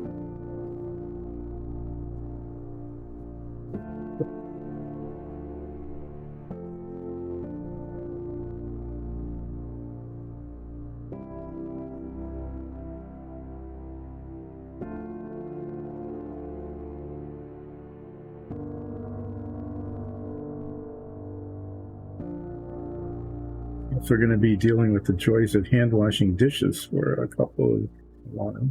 For the foreseeable future. Let's make unforeseeable future. Let's make dishes that only require like one thing to cook in. For the future, right? Just do carry out and eat out of the containers that the stuff comes in. Yeah, that might be the best way to go. Or like everything is cooked in like the rice cooker. And all you have to do is and then all you have to do is wash the rice cooker. Yeah, everybody just takes turns scooping out of the cooker. Eating out of the cooker. Yeah. We'll go like hyena eating roles where like the one in charge eats first and then the young have to wait the longest. And yeah, that's just we could do that. So I'm going to use the Umber Wash next. So what I'm going to do is ask if you would mind sliding the wash over. Or else I'll just get some on the cup. No, this cup's already used, and I only have these left. So why don't I just wait? You can take a break if you want. Early. It's just about noon. 5 minutes early, right? So I'll do that. I'll take my quick break. I'll get through these. And by the time I get back, you can use my Umber cup. And I'm going to be washing the wood on all of those. All of these, yeah. See? And then I'll get out the black wash, do the lines, doing the planks, and do the silver, which by then should be dry. And then quickly do the wash on the stone on the bars, which is really easy. And then not so quickly, do a bunch of shading in the fireplace to make it look like more like this, where it's really dark where the fire used to have been. I think we did this in the darker stone. It's going to look better in the lighter stone though. The shading will show better. Okay, I'll be back in a bit. I will switch over to the solo. There we go. Alright. Need a little more Umber Wash anyway. And I don't have to worry about having a little extra in the cup because you're going to use it. Yep. Which is nice.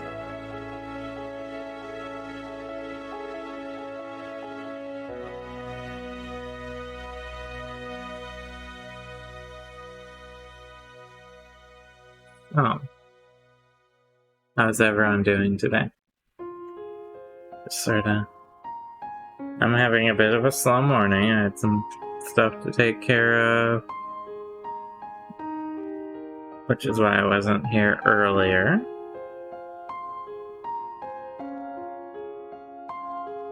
I think, just as an FYI, this Wednesday, we're going to be starting and going later. We're gonna be going live at about noon Eastern, and after we go live noon, we'll go till about 4 p.m. Eastern. So that'll be Wednesday that we're gonna be doing that, just so everyone's aware.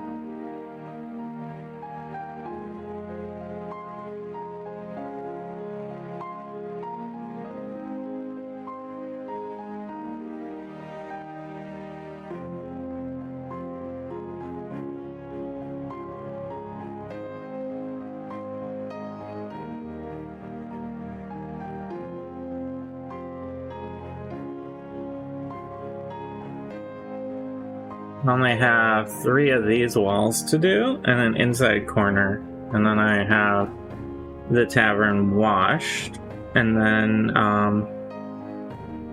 as that wash dries, I'll be doing cleanup. And once it's all cleaned up, we'll be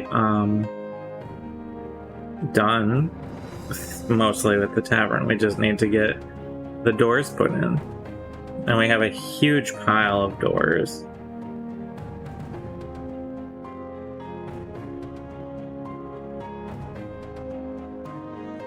And I think while I wait for that to dry, because wash can take a while to dry, depending on how much is applied, I'll get started on the elk a little bit.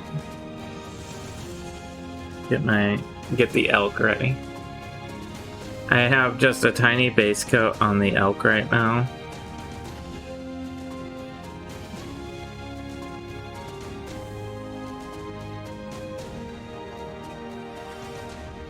Get all the sides. Just clean that up a little. Alright.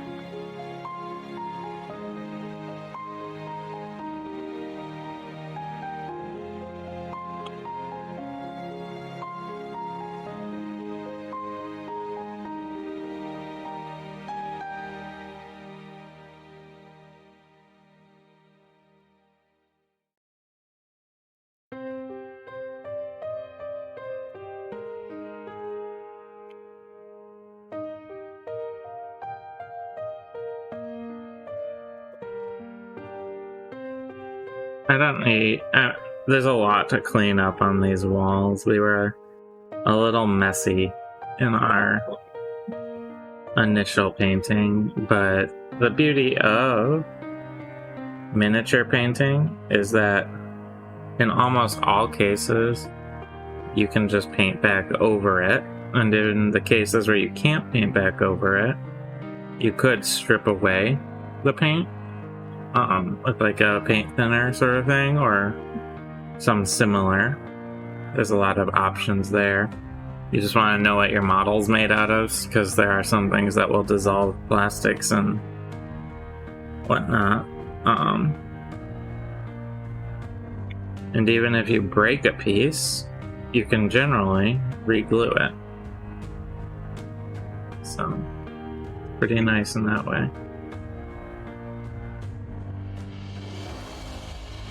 Model painting is surprisingly forgiving.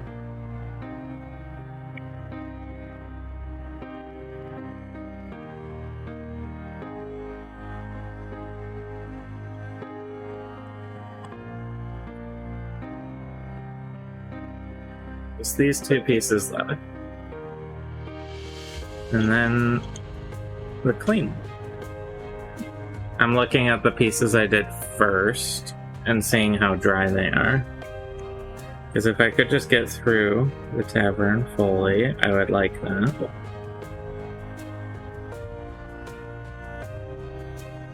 And then I'll be able to move on to the elk. So I have an elk I'm painting because my character, we run a DnD session that we do on Sundays at 2.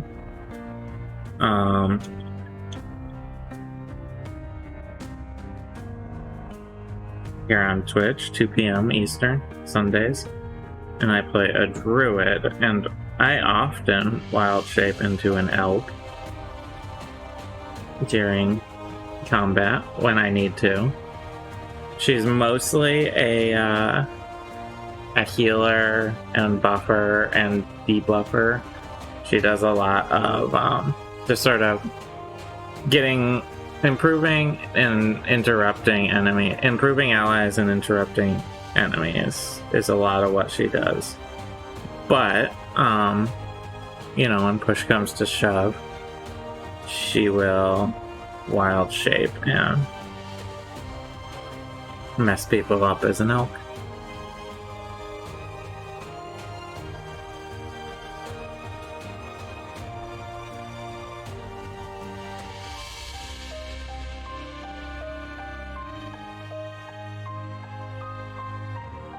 The elk has a good charge attack to it and a high speed. It's a speed of 50 feet, which makes maneuvering very easy.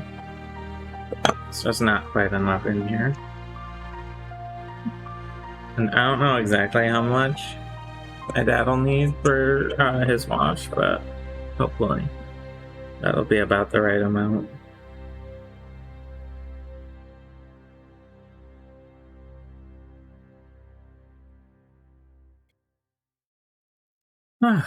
All right, last piece. This is a inside corner, so it's basically just a pillar. But when you have a corner that's on the inside of the building rather than facing outward from the building, this fills in that gap, basically. And you'll see it when I put it all together at the end.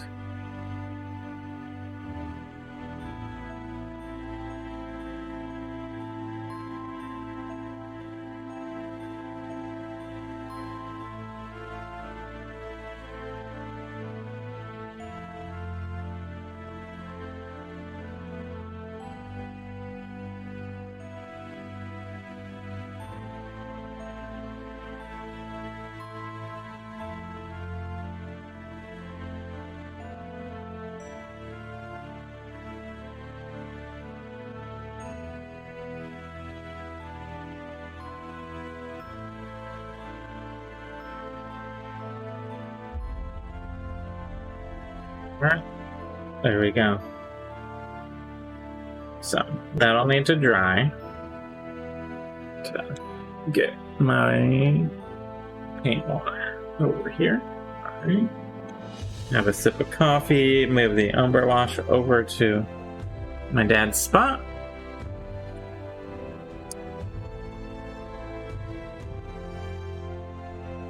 So just taking a quick look.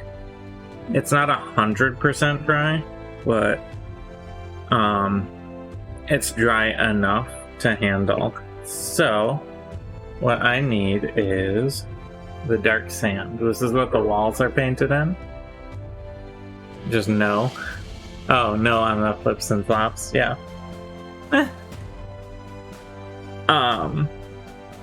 So get this a little mixed up here, and then I don't need very much. I'm just doing touch-ups, so maybe like 2 drops worth for this whole thing.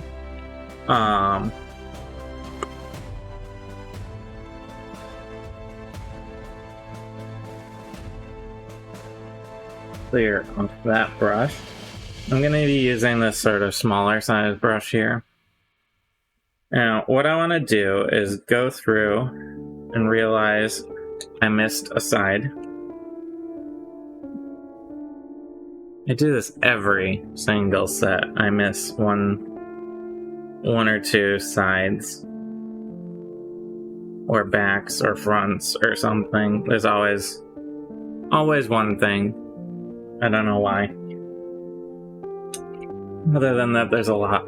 So, what I want to do is go through. You see that big splotch there? That's one I need to fix, but there's also smaller splotches, like along the back here.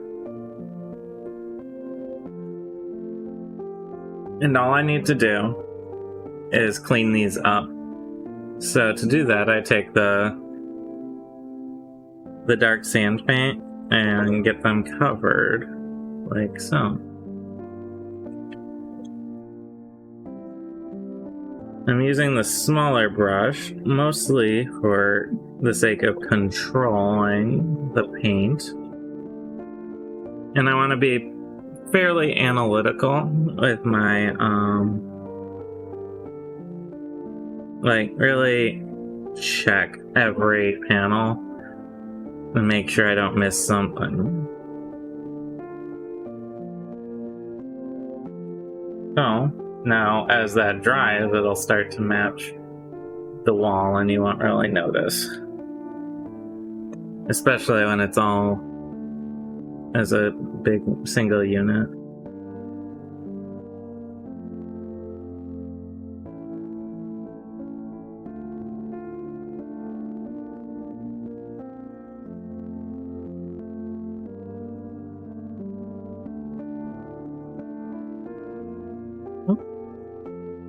Check this side. That one looks okay. So this piece, once it's dry, will be finished. So I'm going to set that off to the side to dry. Then I just have to do that for each piece. You can see it's sort of in this weird half-dry state where you have like this tacky sections. But it's dry enough for me to handle and work.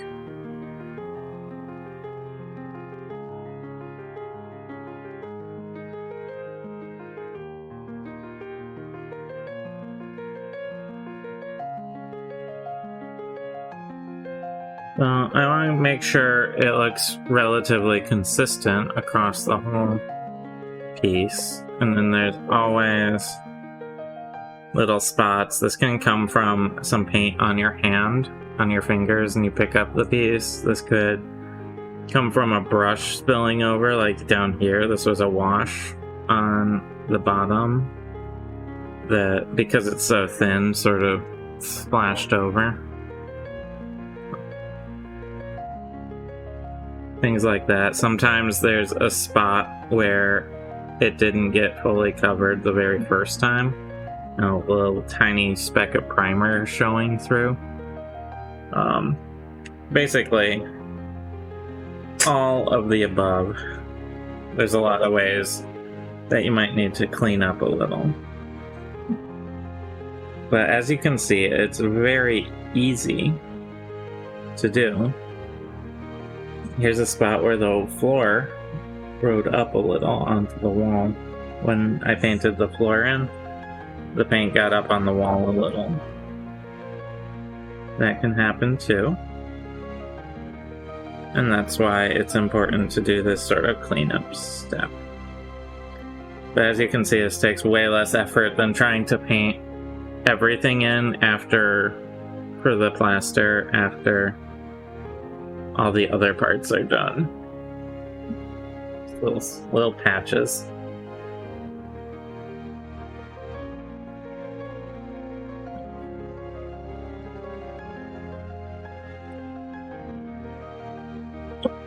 And I'm going in order of the way I painted them before. I sort of arranged them in a line, just so I'm not I let them dry the longest between handling. If you're doing this on your own, you could, step away, get a snack, and wait for them to dry fully. But in this case, I would like to, keep the show going, as it were. So, go clean up. And once I get through all of these, I'm going to start work on, well, I technically have started work on my elk here. I put some of the base color in, but I'm gonna really actually start work on the elk. I just need to get through.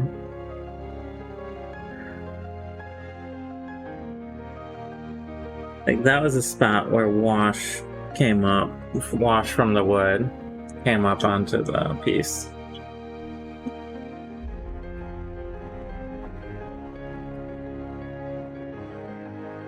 Yeah. Alright. This isn't as big a set, so it won't as like the throne room we did previously. So this shouldn't take me all that long to get through.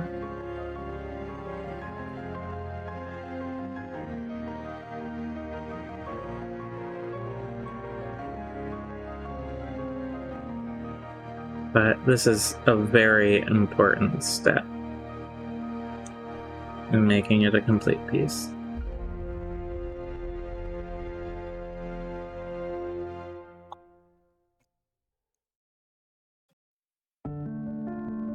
Door frame. Yeah. This one I know is a huge mess. I mean, you can see I got splotches everywhere when I did this one, so it just adds some work at this stage, but it really doesn't ruin the piece if you're just like, I'm a little tired and I got some paint in the wrong spot. This takes a little cleaning up. That is all.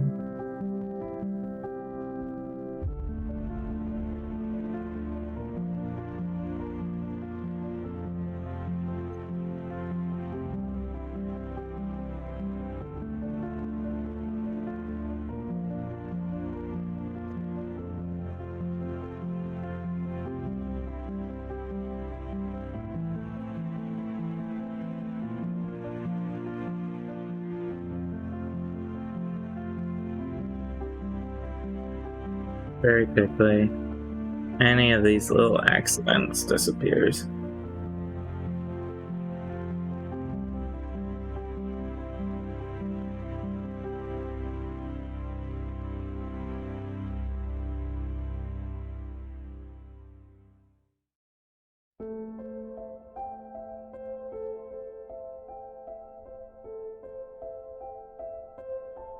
And the backside. Although my little single dot of dark sand is kind of drying out. So I'm gonna get a little extra because I still have some pieces to do here.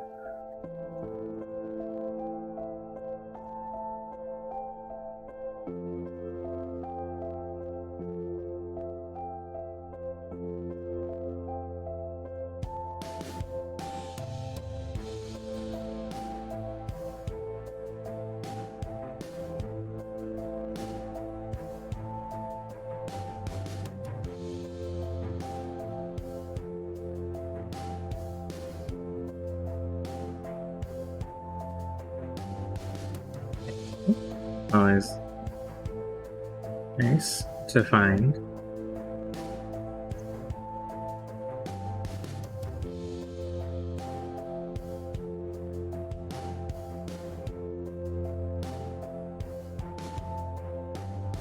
There. Now the door is clean. Well, the door frame.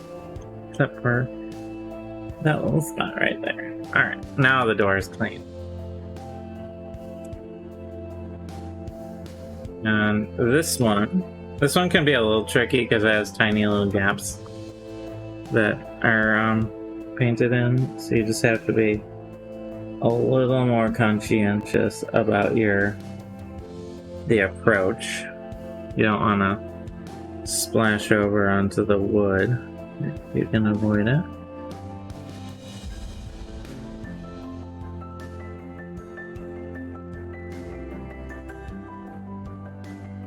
Go.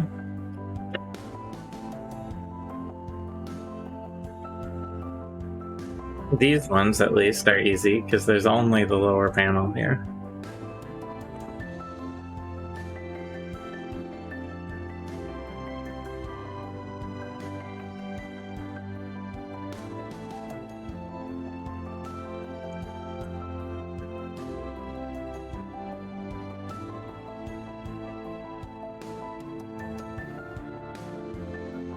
Yeah.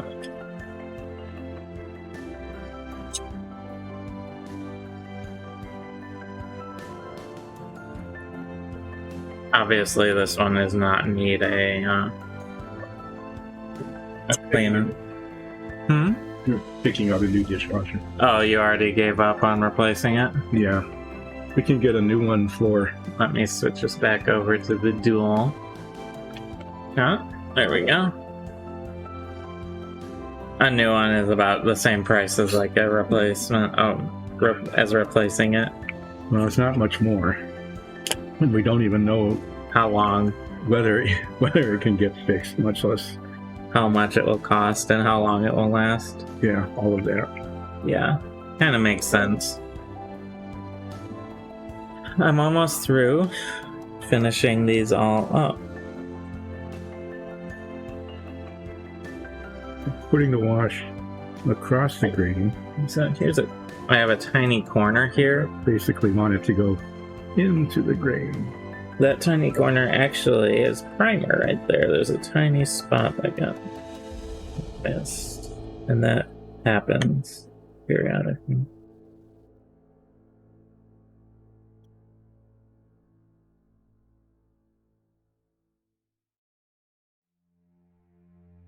That on, get that on. Alright. We'll get this. There we go. Alright, I just have 2 more walls to do, and then probably switch to doing my elk up here. Nice. Which means I'll have to pull up a reference picture. Oh yeah, you were doing that before. Yeah, that's so different than the wolf, because the wolf was so light on the bottom and dark on the top, and the elk is just the opposite. I wonder if it's a predator-prey thing. I don't know. Or maybe it's because they hang out in snowy weather. Could be.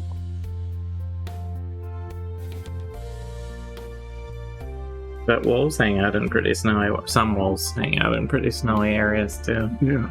Well, it's a mystery of anime. It's unanswerable. There's definitely no scientists who know the answer. You know, scientists will just make up a reason. They'll just be like, ancient aliens. You know, evolution and natural selection and reason. So you can see, though it's still shiny, how that picks up the wood grain. We have like this clear evolutionary path with like a known way of doing it. It's like, okay, fine, but what about magic? Wolf magic? Have it considered wolf magic? Right? Well, wolves are magical, aren't they? Probably. I don't know. I mean, some of them. Maybe not all of them. Maybe, you know. I mean, have you ever seen a wolf cast a spell? No. Exactly what they want you to say. Mm-hmm. We're being silly right now. No. No, you think we have to explain to people that we're joking around? It's the internet, so yes. Yeah, so those of you who believe in wolf magic. I mean, I have been a wolf and cast spells in Dungeons and Dragons. You have, so that proves it, doesn't it? I mean, I didn't cast spells as a wolf, but I've done both.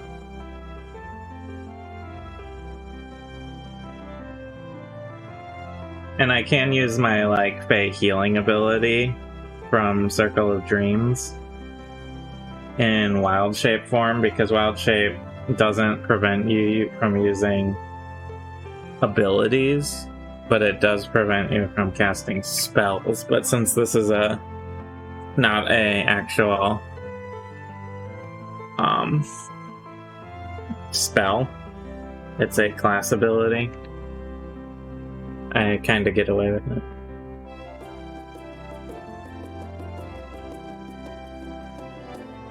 So, one thing I'm going to do quick is take the buff, that's this color here. That is what this elk has a base coat in. And there's a couple spots when I threw a quick coat on it that didn't get fully coated. I don't need to go all the way down the legs because I remember from looking at a picture of an elk, they actually have darker legs. So the bottoms are going to be a dark brown that fades upwards. But the bulk of the body is a very lightish brown. So I'm going to want this elk covered. And this one, we didn't put the best primer on it.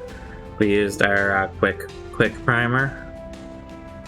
So that's the main reason I'm getting these little spots that didn't get full adhesion. It was just enough wash to finish there. Using a good quality primer, it's not going to make or break a model like this, but it is going to give you much better adhesion with your paint and save you some time and a little pain down the road, you know.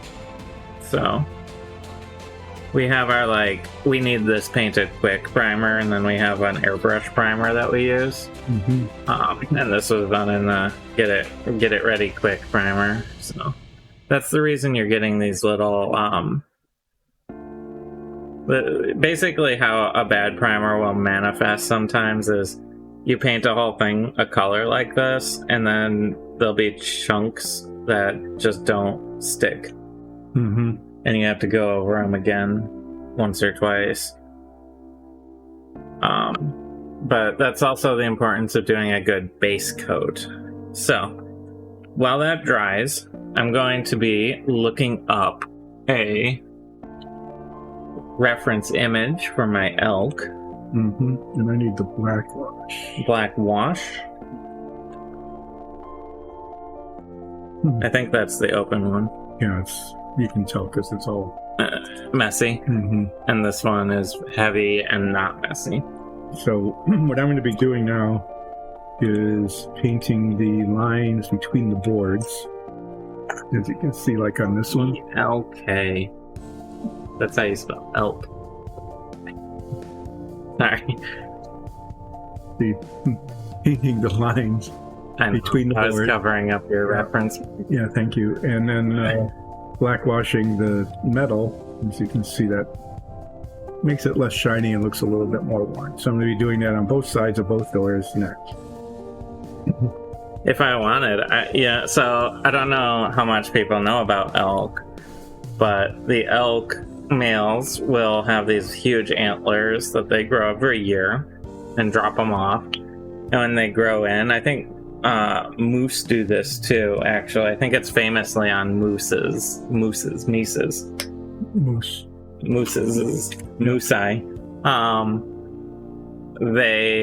When they grow in, they're covered in basically like a weird felt. Yeah, it is.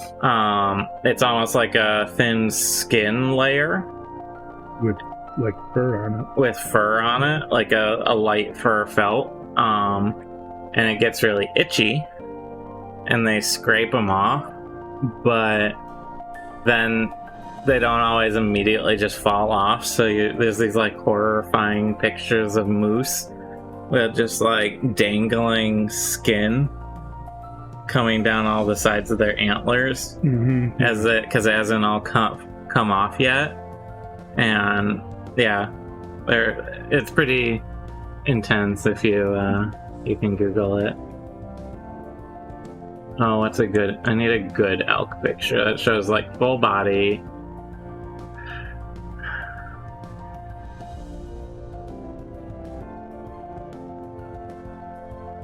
One's not bad. Alright. So I'm gonna move this over to this monitor. Like that. Actually. Painting these lines up in this direction. And I'll flip this over and get them in the other direction. Boom. There I go. Alright, so I have an elk reference image on one monitor with chat there. And so on a number of elk I've seen, their antlers can get like a nice ivory white up at the tops, but oftentimes they're sort of a brownish and they sort of fade up. So the way I'm going to accomplish that is I'm going to paint the entire antler in ivory. And then I'm going to put a few feathered touches of a brown, I haven't decided what yet, near the base and along the core, and just sort of lightly dry brush it in. And then I'll go over pretty much all of it in an umber wash very lightly to get that sort of browned effect. But first things first, I want to get the undercoat on, and for that I'm going to use ivory. It's the sort of cream white color. Shaking it up by dropping it. There we go. Always good. Let gravity work with you. I don't need much, so I'm just going to drop it out over there. I'm going to use a somewhat larger brush just to get the coverage here. Because there's a lot of awkward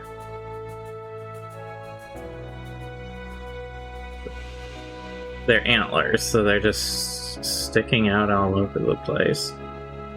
And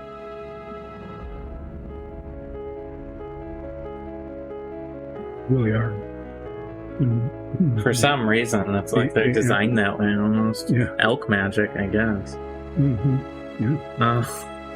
Just all of these animals are, well, they are, because they're you take Wildshape. Yeah, so it's elk magic. Like, why? I mean, I don't actually know with elk, but reindeer, both the male and female, get antlers. I don't think elk females get antlers typically.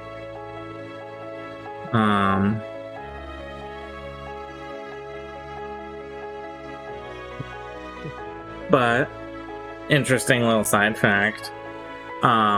Male reindeer only seasonally have antlers, and they shed them before the winter. Female reindeer keep their antlers year-round. So that means that canonically and biologically, Santa's reindeer are required to be all female because it's the dead of winter and they still have antlers. And don't come saying like, but what about reindeer magic? Everyone knows reindeers aren't magic. No, especially the flying ones. Definitely not. That's just basic biology.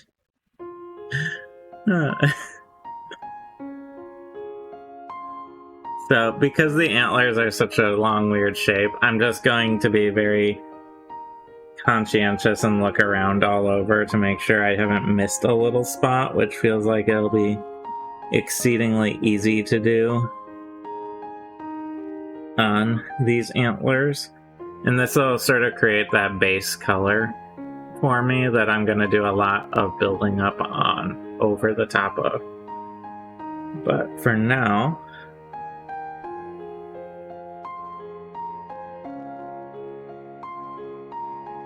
just want to get it all in.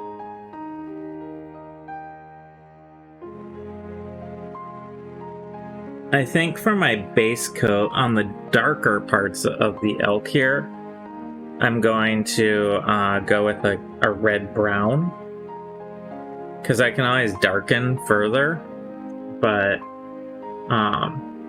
and I can also lighten by going over the top, but I think a red-brown will give me a nice rich elk color. Yeah, it's a good color that I can work sort of that up and down from. So like a red-brown I can darken up a little with an umber wash. I could take something like the flat earth or this buff that it's painted in and put sort of a light fur effect on top of it pretty well. So just, I don't know, it just feels to me like a good color for the elk head and legs. Well, yeah, it's a set intermediate brown. It's like this one. See how the wood grain. That is the red brown. Yeah. Got highlighted. If that on this darker brown, you just lose it. Yeah. I mean, you can see it if you put a black wash on it, but the umber wash doesn't work on it at all. And I'll probably use a very select amount of black wash on this elk in like the crease and joints areas to highlight shadows, but most of the shading I'm expecting to do in an umber. That's my expectation, at least. We'll see. This is my first time painting an elk, so it'll be a learning experience for everyone. Except those of you who have painted elks before, I suppose. All of you veterans of elkness. Elk veterans from the Great Elk War.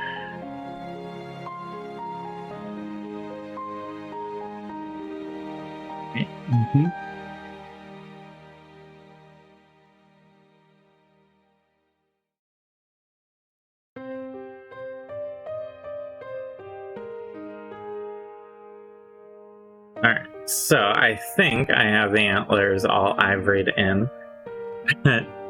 Thinking that and being true often aren't the case.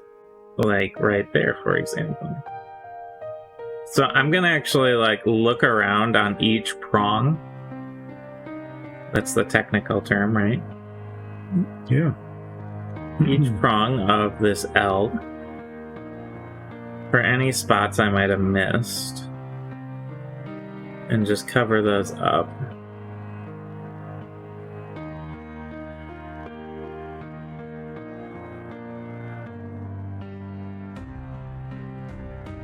Okay, antlers look good. So, I'm gonna drop my brush in the water, get it cleaned up. This paper towel is very flimsy. It's like it's been falling apart on me. It's weird. It's the same as all these been using. Yeah, I know. Odd. So the next thing I'm going to do is base coat in my red brown. It's gonna be the head, the legs, and based on the pictures I've seen, the underbelly. Coming up right around here or so. Right where the belly starts to turn into the side.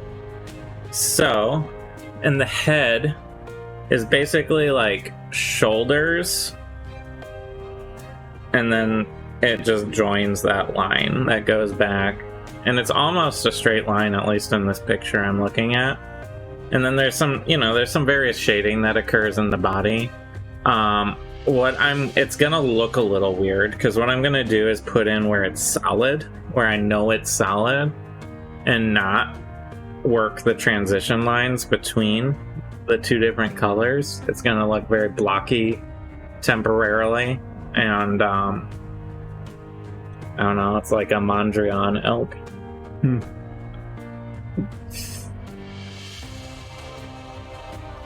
That's a thing. You have an open red brown there, don't you? Other one. Thank you. You're welcome. But I want to be a little more under control here, so I'm going to use this smaller brush, even if it'll take a little longer. And what I'm going to actually do is define the edges and then fill in there. And being extra careful around the antlers, start to define the line between antler and elk. Basically. So, looking over, pretty much right about there, it sort of comes down. And I'm actually gonna carry it up and over and try and match it on the other side.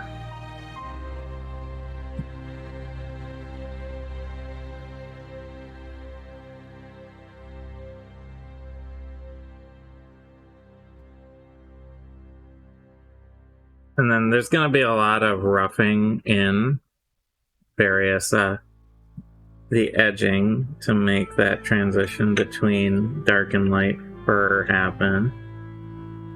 But generally speaking, it's right about there where that dark and light fur switches over. And everything head forward is going to get this darker color. And then the back and sides are gonna keep the lighter fur color.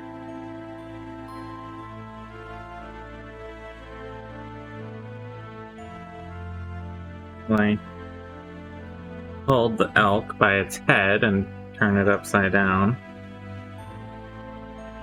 Completely awkward for the elk.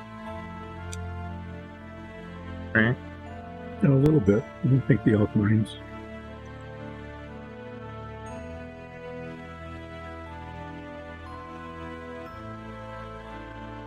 And once I create this sort of transition line, whoops, what works surprisingly well, I'll probably switch back to my medium-sized brush, because there's a lot of surface area here.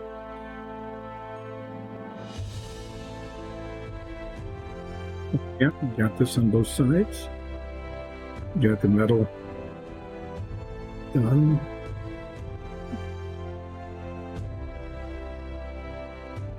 It looks like a much more interesting door than it was before. So what I have to do now is I'm going to be washing the stone on the bars and the fireplace. And I'm going to squeeze out some fresh wash, use a bigger brush to do that, because there's more surface area. Yeah, it's not tiny like those gaps between the Alright, boards. here's a striped elk, right? Mm-hmm. The classic, famous striped elk. So this is my boundary line that I have painted. Everything head and foot-wise is going to be dark. Everything up in the back is going to be light. And then there's going to be a bit of a push and pull back and forth between those two until I get it looking just right. But what I want to do while I have my smaller brush is create a division zone between antler and head as well. And this is where I want to be a little more delicate.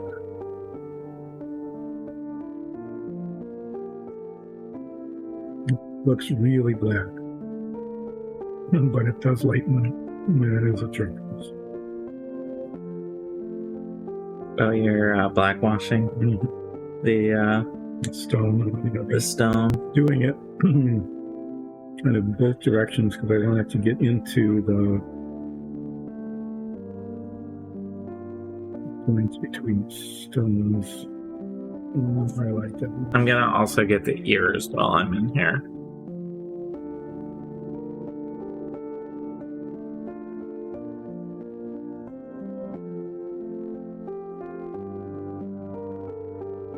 And you just have to be really a little conscious of where your brush enters and exits when you're dealing with this much antler. It's a lot to accidentally paint.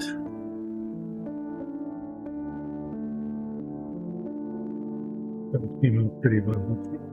No, this is really dark. No, it will lighten up quite a lot. Yeah. Wash it with this brush though, because I want emphasis to be on the gaps between the stones and not. So one trick you can do to get that is put a whole lot on, and you can actually take like a balled up paper towel and really lightly graze just the top ends. Yeah, I think the top surfaces. Mm-hmm. And that will pull off. Yeah, like that.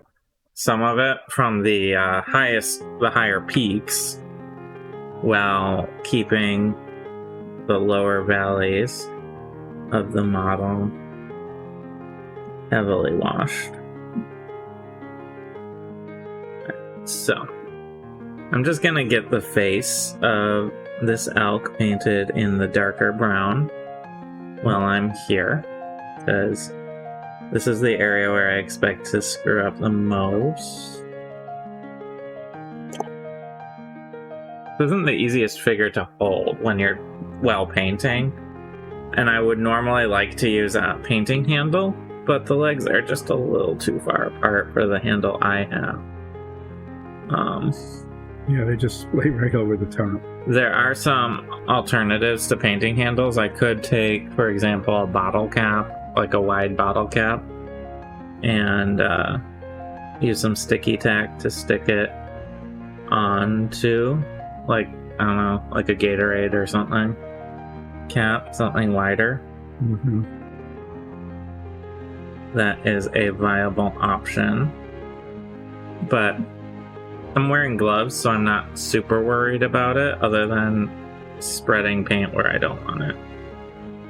Or pulling off paint accidentally. But once I get the back here of the head, I'm going to switch to a larger brush, which will just give me a lot more coverage.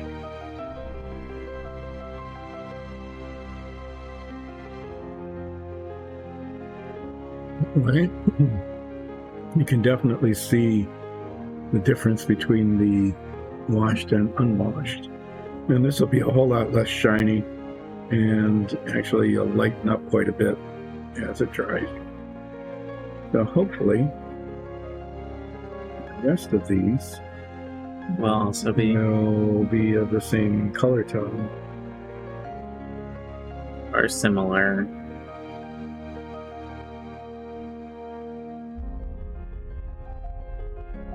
So, as you can see, I can go quite a bit faster with this brush. And I'm just getting in my elk base.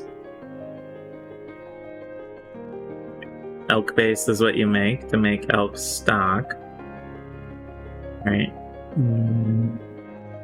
Yeah. Yeah, it's basically elk and Water. water and maybe like a wild onion or something. Elk stock. Not to be confused with the elk stock market, where you buy elk stock No, you have to be an elk to work to buy. buy and sell in the elk. You always have to be aware of the distinction of, does the adjective elk restrict the players or does it describe the thing that's being traded? They still use bear and bull market and elk stock market though, because I think that isn't a male elk called a bull. Yep. Yep. Yeah, none of the elks are called bears. But bears eat elk, probably. No, they could. They probably don't actually hunt elk all that much, but they would eat a dead elk for sure. Mm-hmm. Yeah, like if a cougar took one down or a pack of wolves or something. A bear would definitely eat some of it. So maybe it should be the bull and wolf market.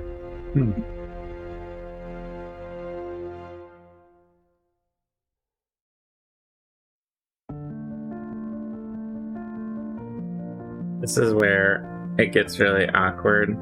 When you're talking about... No, when I'm trying to get the bottom and the legs, because there's not the same ease of holding. The legs are a very nice holding point. So when you're painting the legs, it gets a little awkward. And the hooves will be done most likely at the end, honestly.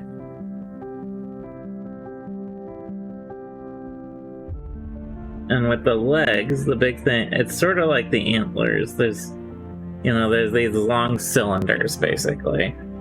And 90% of the time, you're painting along going, man, I'm glad I painted the legs already. And then you see a little spot where you completely missed the leg on like the inside thigh or something. And then you go, ugh. And have to either do it right away or remember, which is even worse. Yeah.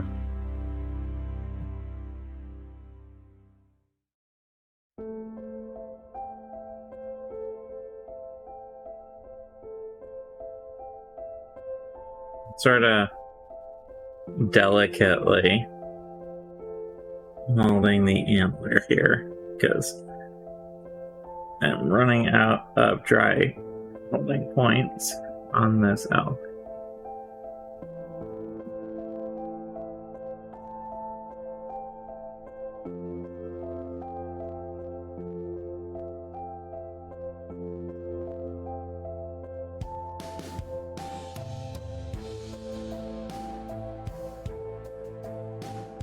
My only fear is breaking the antler, though.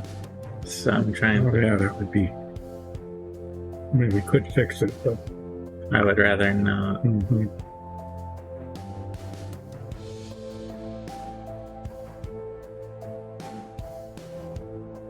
Trying to not put weight on the antler here. And I'm sorry if this is a really awkward camera angle. Alright. I think. Okay. Yeah. Alright. The antler needs a tiny touch up where my glove was. But here's my super rough elk color base coat. So based on what I'm seeing, they're basically like this though. Where they have a light back and a dark front and butt. Or front and legs. A light top and butt. Dark front and legs. So what I'm going to do, I need a tiny amount of ivory to touch up where my glove pulled a little paint off. Barely any. The backs of these are, roughly equivalent, and they are. They look pretty good. A little bit more in the bottom. I want this elk to dry a fair amount before I handle it more. So, off to the side. So, these being mostly done, I'm going to work on the fireplaces now. What I'm going to do with these is I'm going to wash all of it in kind of a uniform color, to make it look darker. And then I'm going to come back and just apply more layers of wash on the places that would be darkened by the smoke. And that might take many layers to build it up. I remember it was like 3 or 4 on the other ones before it really got to be where I wanted it. Scratch my hand a little. Holding that elk got a little cramped. That's another reason that using a either a cap or a painting handle proper like this, or there's all sorts of ways you can, if you just use some sticky tack holding your model though on something wider.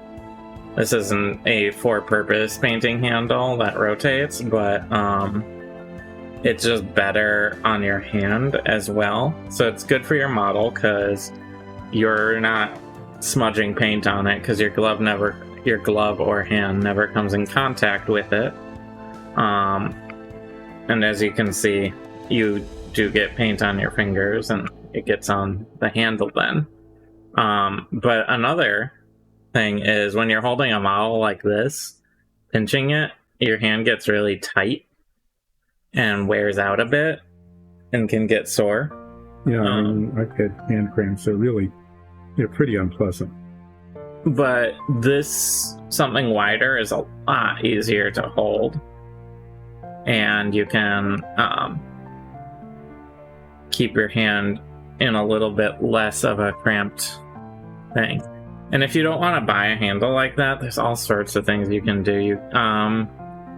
Like I said, a bottle cap often works, and what you can actually do is like have the bottle cap still attached to like a small bottle or something and use that as a handle. Whatever is comfortable for you. I think people also use cork a lot. Like they make these really big corks that are really cheap. They're like this big and like that thick. And you can get them in a whole lot really cheaply. And they're lightweight and firm. So a lot of people get corks for that purpose. Which can be kind of nice. Likes to just leak all over the place. Yeah, the black wash bottle is very leaky. There's more of it on the bottle than there is in the cup. I'm just going to use it. I'm just waiting for this elk to dry a little. So, strategy-wise, my elk here, the antlers need to be darkened. A lot of the fur actually needs to be darkened as well. And I need to create this sort of... I have a harsh fur line right now. I need to sort of get the push and pull and to... make this read more as fur, and less as just a stripe. I'm trying to think what would be the best. And then I also need to do like the eyes and maybe nostril. And I just got some brown paint on me because I didn't let it dry. So what I'm gonna do is take my brown paint and touch up where I just pulled it off. Yeah, same thing. Using all the extra stuff here. And I've noticed it's not drying perfectly around the nose here. I'm seeing some of the primer.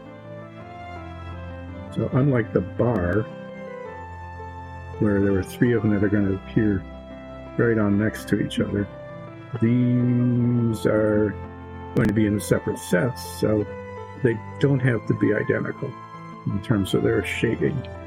They just need to look like used Fireplace.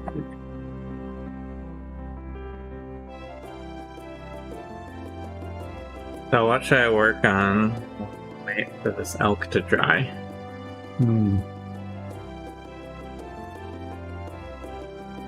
Good question. I think another animal I'm gonna do, not necessarily the second. I have this big cat here. I'm probably gonna paint it like a jaguar. With the Are you going spot. to do it with the spots again? Yeah. That really came out well the last time you did it. It took forever. Yeah, but you know, it'll look cool. So this is an extra large jaguar. Basically. A dire jaguar? A dire jaguar. I wonder if I can get so this is the same problem I have on the elk, is like obviously the model's way farther, way larger. But I think with the 3 feet here, I can get away with that, for example.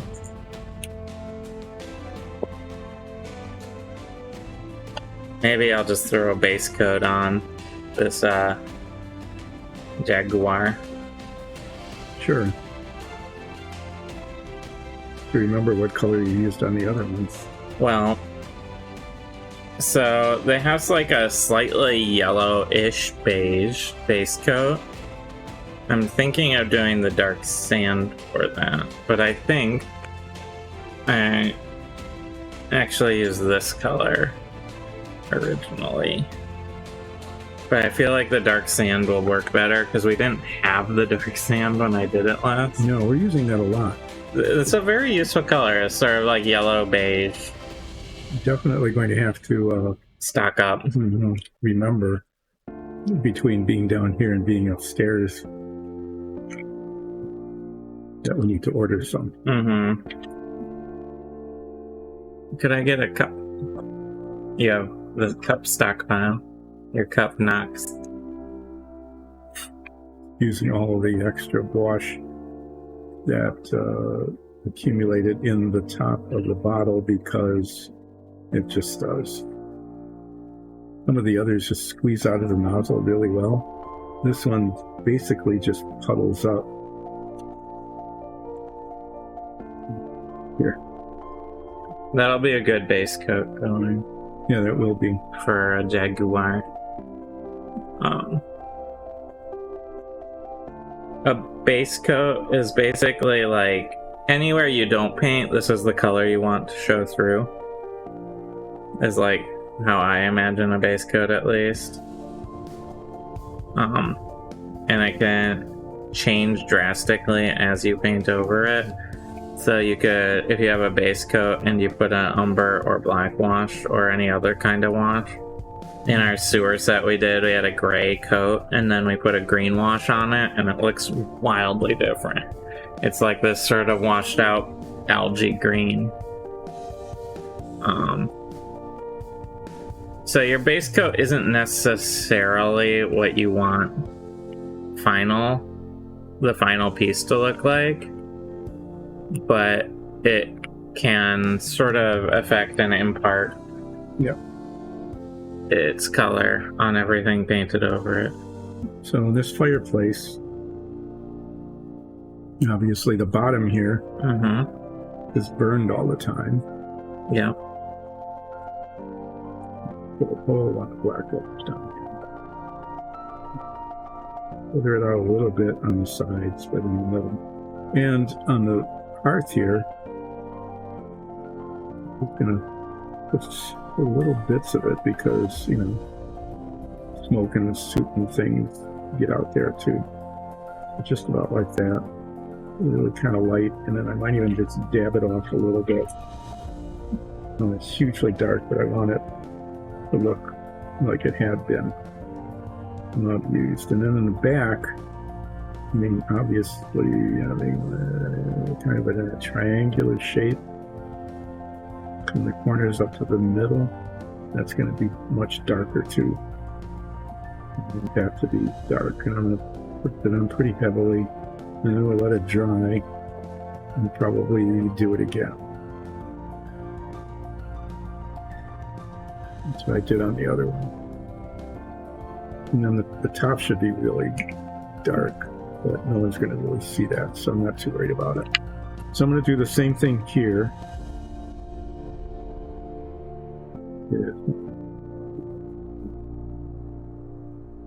For the center part, with a pretty heavy coat of black.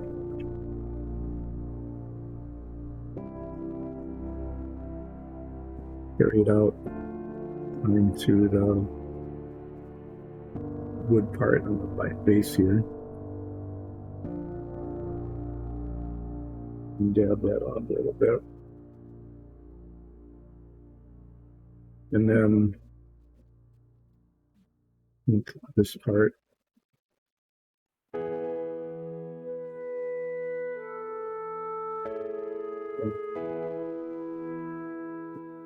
So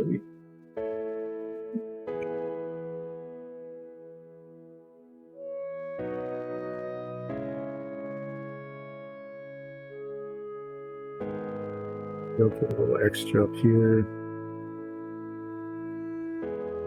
The smoke comes up over the edge.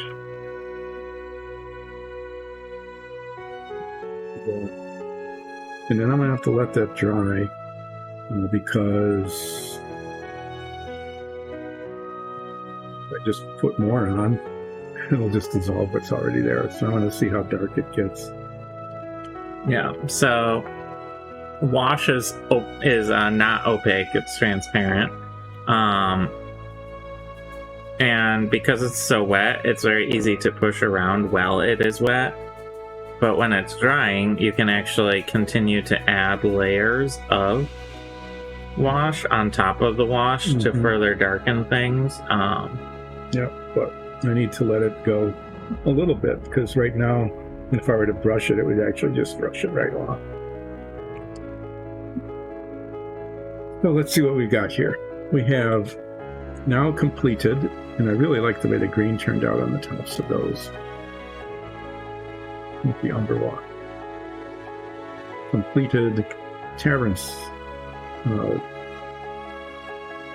bars.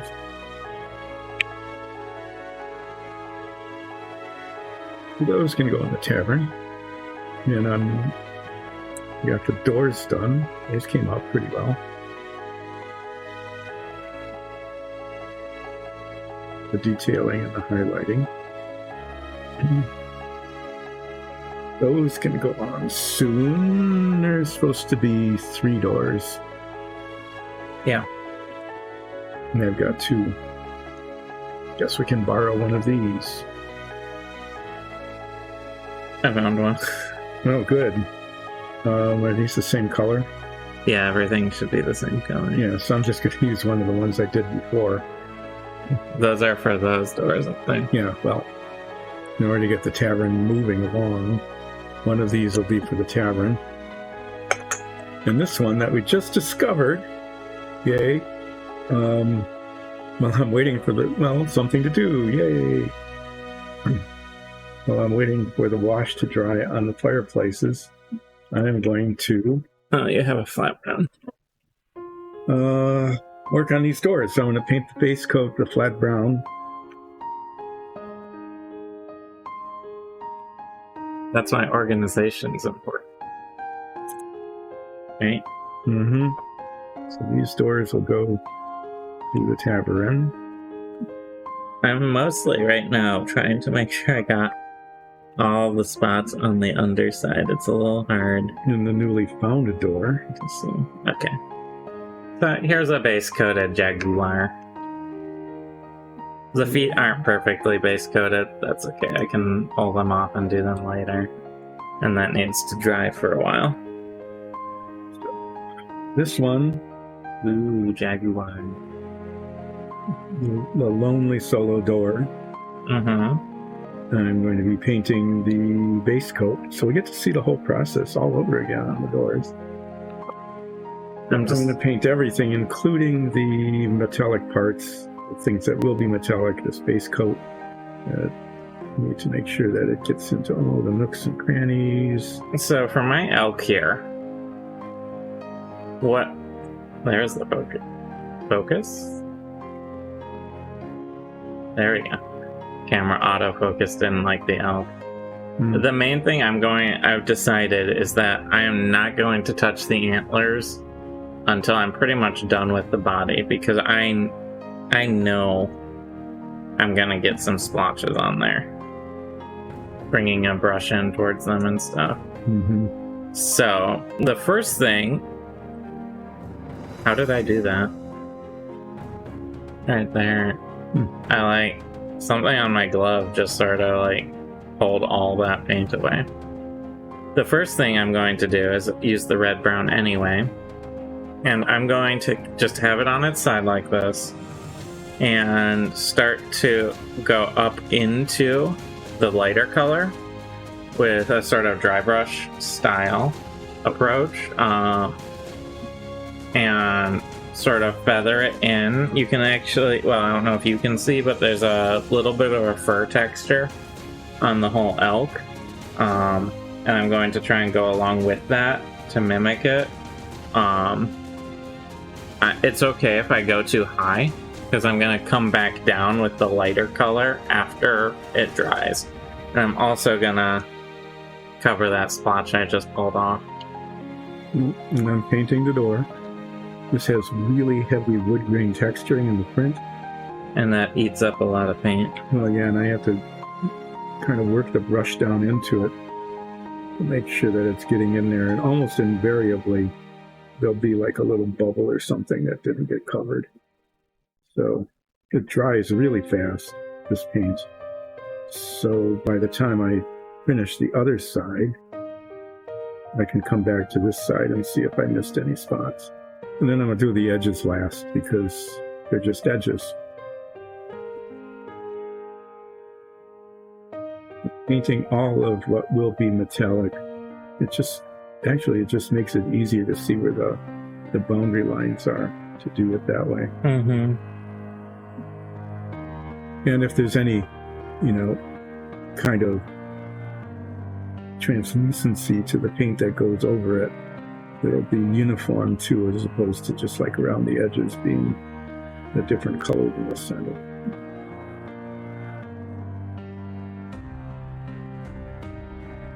So, what I'm looking for here is not perfect coverage, but just to create this sort of imperfect boundary between the two. And then I'm going to be going actually down over that with a lighter color, back down to the lower part. So it's a-okay if I am going a little too high here. And it's more about just getting that... You're just going to be going kind of back and forth, feathering it in. I should... with one color into the next. If I do it well, I'll only need to go back and forth once. But yes.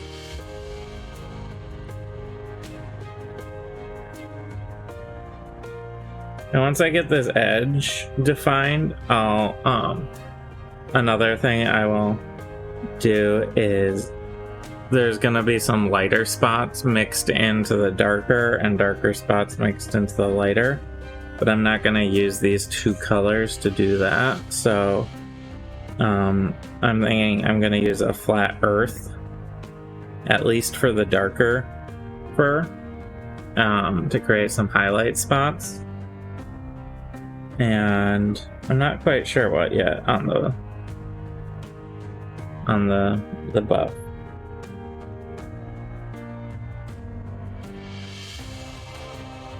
But this is a pretty straightforward, and you don't have to be all that careful at this stage.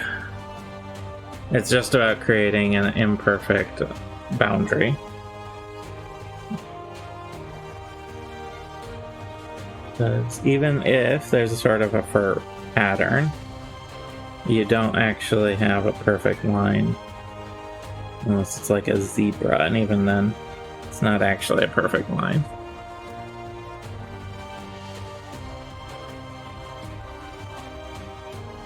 Imperfect boundaries are the source of a lot of international tension between China and India. And I suppose. And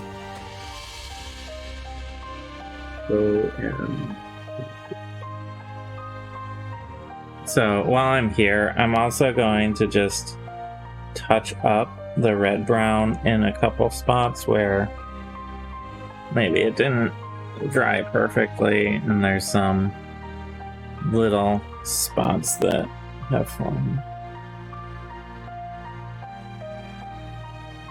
I'm over this and finding spots that didn't get painted. So this is moving towards where I want to go.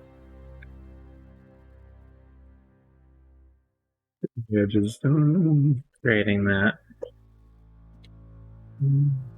And close up my red brown. I want to let that dry for a minute. I dry brushed on so it'll dry quicker, but I don't want to smudge too much.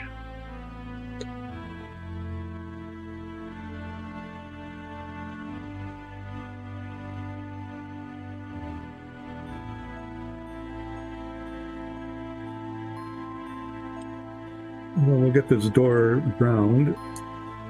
I'm going to go back and do more shading on the fireplace.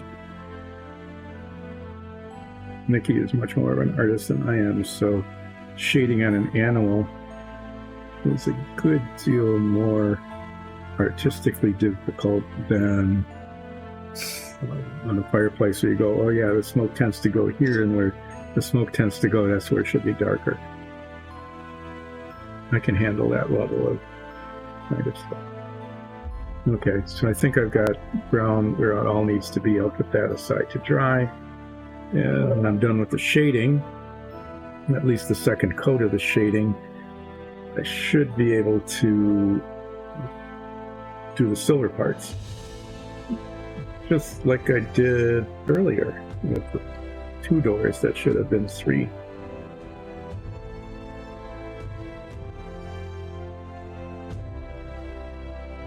I grab a little extra paper.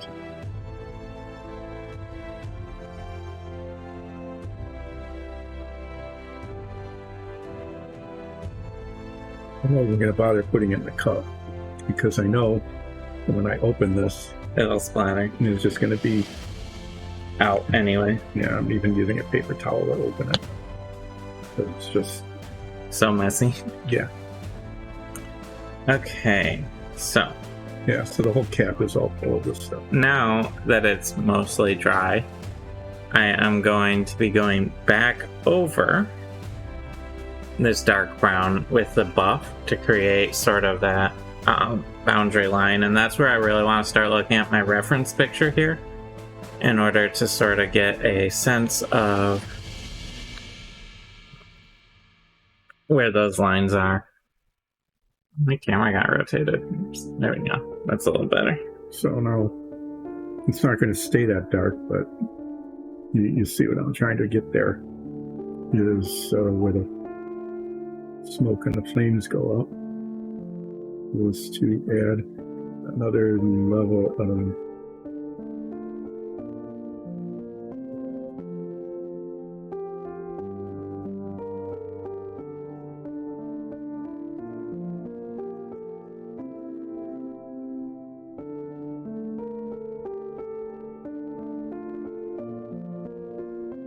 and then when this dries, we'll see what it looks like, and if it looks convincing enough,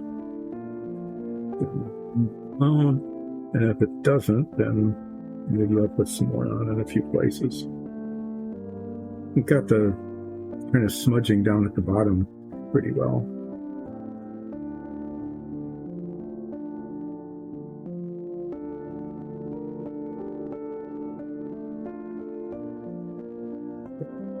clean.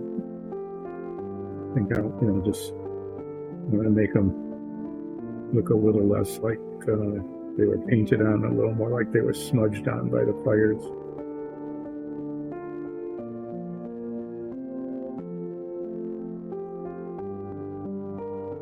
Same here, you can kind of see.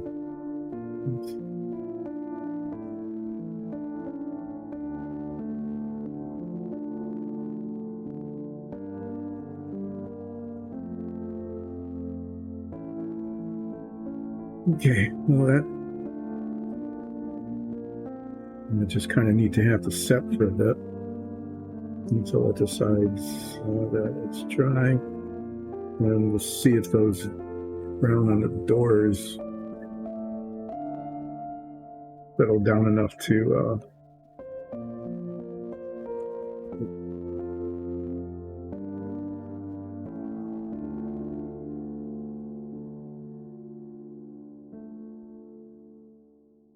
dry enough to put the silver paint on.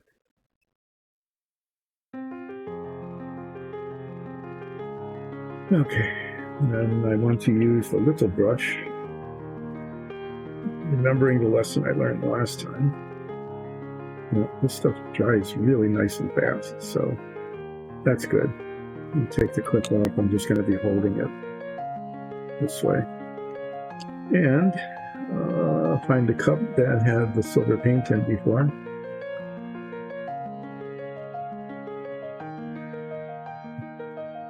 With that one, maybe.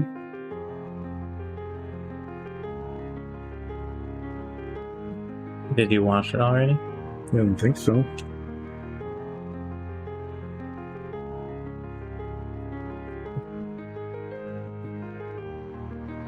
Which one do we use now?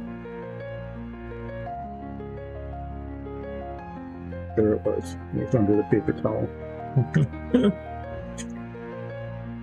Carefully hidden away. From prying eyes and your own eyes. So the way this will work is I'm going to paint the metal parts this silver color, and then I'm going to get the brown back out and touch up the little spots that I will invariably get on the door, and then I'll pull the black wash out again, and as we did with the other doors, paint the lines between the boards and the boards themselves. There's maybe one drop of this here. Starting to get gummy. One of the very first ones we ever bought, I think, was eight different paints. Oh, that silver? Yeah, that's one of our oldest paints. Yeah. We don't use it that much. We use it a fair amount, but in very small like what you're doing or less, basically. Little bits.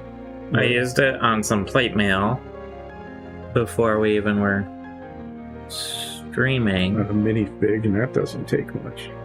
Yeah.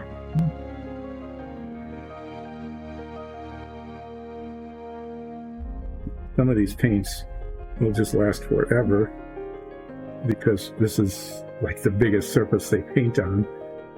And other paints, like the color we use for all of these floor tiles, goes quickly because Lots of surface area.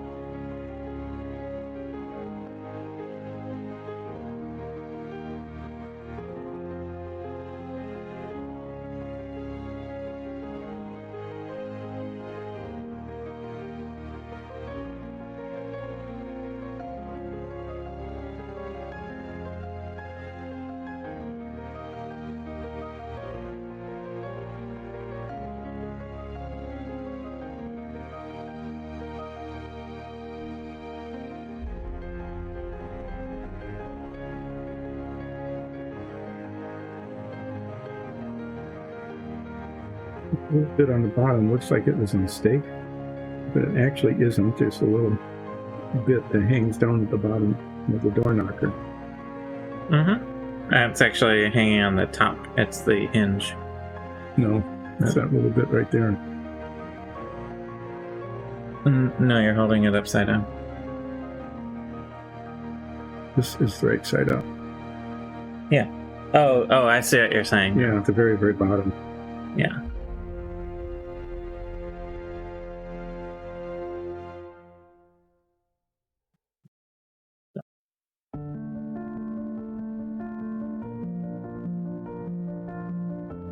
I think that's about right for the elk coat base. You can see that's roughly. I guess it goes a little farther down on the back leg here. I should try looking at my reference picture. On the outside of the back leg, there's a little bit more beige, lighter color. It goes down. I should do that.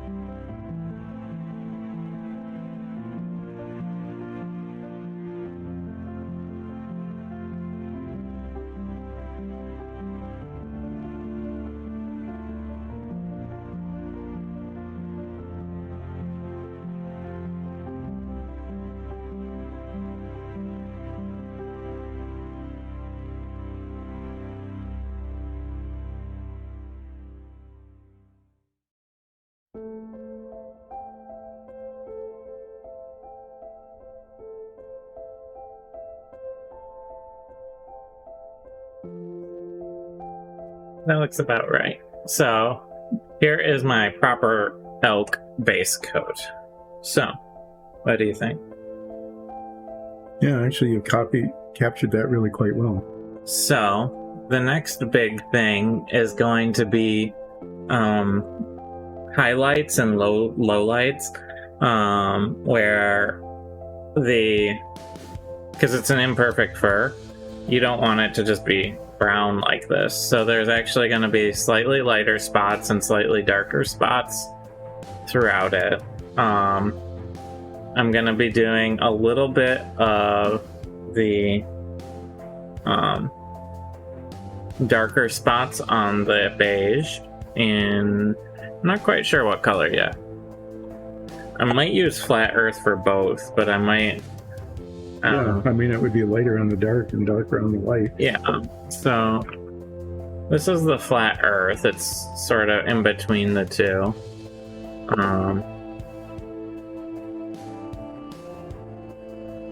And like on some of these elks, I'll probably do actually flat brown for the darkest parts on it, because along this sort of neck fluff and up from the hooves, it's almost black in some of it. It's like, so I'll probably actually do a flat earth on the darkest parts of the elk, and then when I go in and shade, I'm gonna apply more some black wash in those areas as well.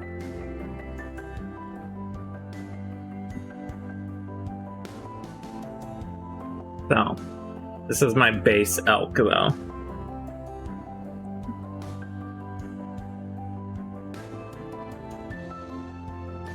I don't know why they have just this one big beige splotch for their torso though. It's sort of on the top. Yeah, it just shades back along the top of the spine, behind the neck a little bit, and then up around the rear legs, the top of the rear leg. Pretty complicated coloring. Yeah, it looks simple, but it's once you break it in. So this here is the flat brown, which is gonna be my darkest color that I use on this elk. I will probably use a black wash at some point on it as well. But what I want to do is sort of the parts that are like the furthest away from the beige look to be the darkest. So along the neck here, I'm gonna start adding in some flat brown. The legs are definitely edges of it darker.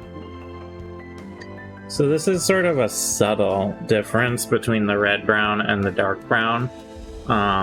You'll probably see it a little better when it dries here. Yeah, the red brown tends to lighten up. Well, there's a whole lot less red and more brown once it dries. I'm just checking to make sure I don't want to put more silver on anywhere. Do that. Where it needs little touches. Look at it from the top. Right along here. Probably needs a little bit more right on the edge of that bit.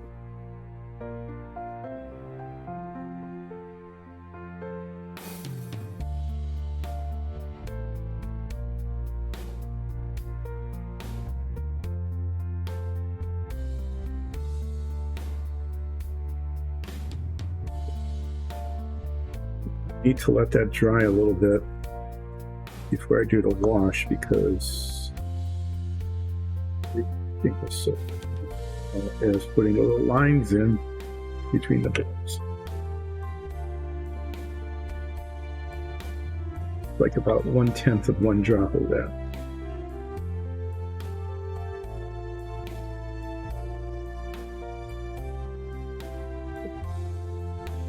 Using will be the black wash again, both for highlights on the fireplaces. You can see how those are coming along, and to finish up the doors. That for just a couple minutes though, to make sure that the silver is dry enough to be washed.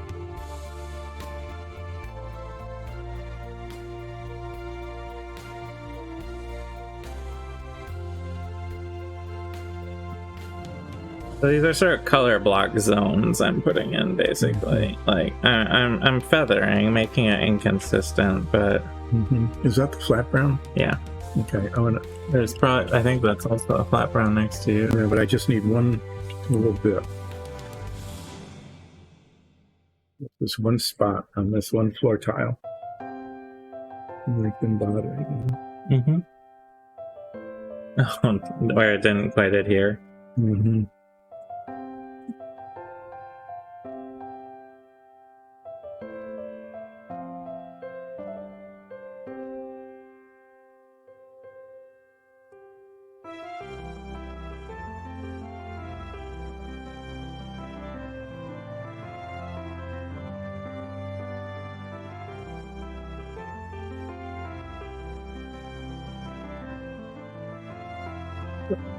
To check out the fireplaces and see how they're looking, actually. Thinking that's looking pretty decent. Yeah, that should be pretty good.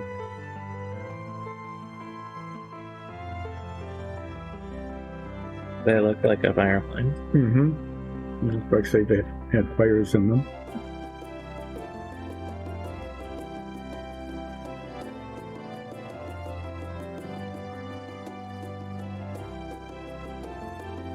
Suppose what we could do is like add a little pile of ashes or something in there, but we're not going to. Not for this anyway. So now what I'm going to do in these doors is use the fine brush like I did on the doors earlier in the show and paint the lines between the boards. And I need there's a couple of spots. It's just tiny little spots that needed to be browned again before I do that.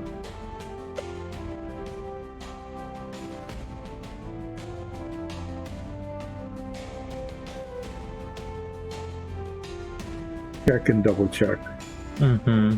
and then triple check, and then have somebody else come along and go, "Oh, look at that spot you missed." And it's That's like a huge blot that's in the side of something. That happens to me almost every time I do a dungeon set. And it's just like, huh, is this wall supposed to be completely unpainted that you just miss? So, it's fairly subtle, but I've darkened in the lowest areas on this elk with the flat brown. And it's a little shiny as it dries here, but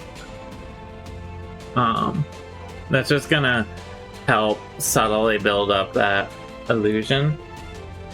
I'm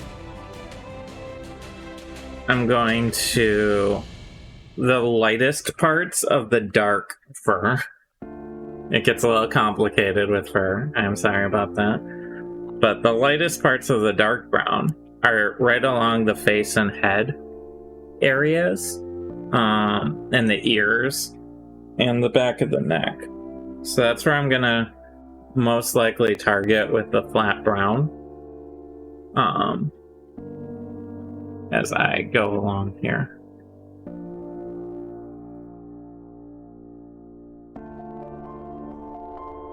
Here up.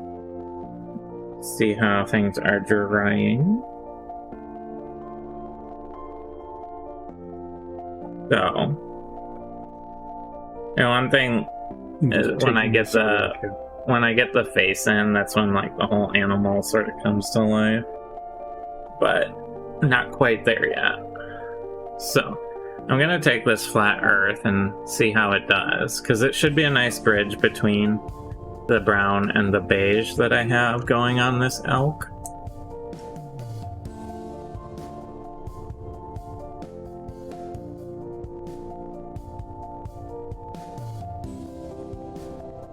I'm gonna take small amounts and lighten up the face area, but not do it like solid.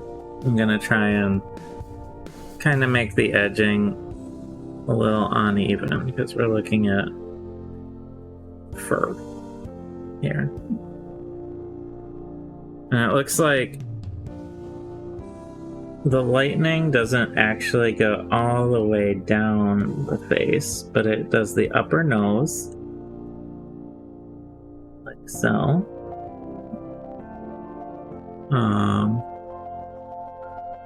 Partway down the cheek, kind of extending from where the eye is. Right about there.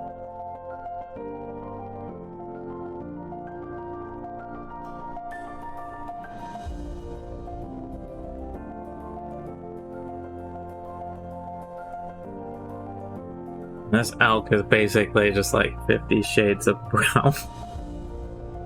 Mm-hmm. Yeah, it really is. Oh, yeah. Yeah. Do the belly one color, the top second, shade between the two, and Call it good. call it good, but no.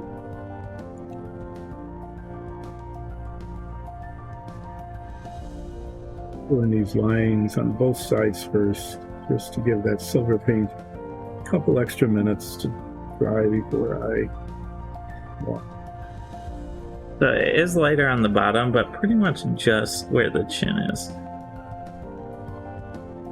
It's just a little chin spot. Otherwise, the lower part of the head is pretty dark.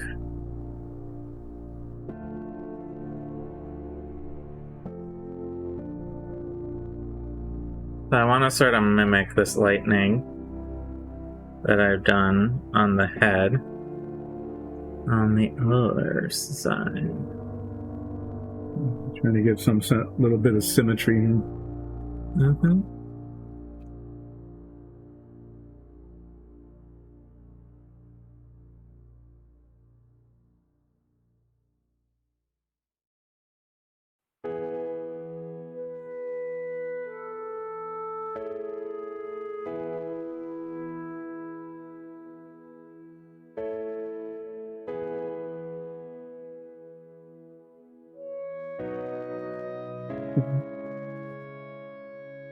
I'm going to flip this over and black wash the middle.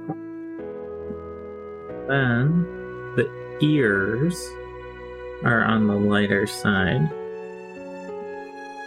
So I'm gonna flat earth the ear portions. So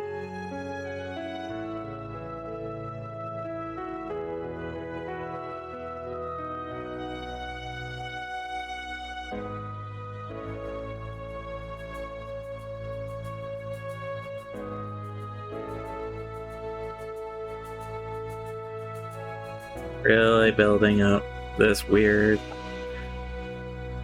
brown pattern, basically.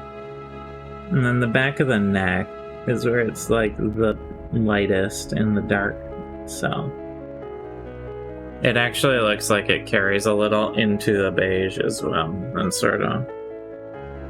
So, and about that far. That's where I'm gonna go.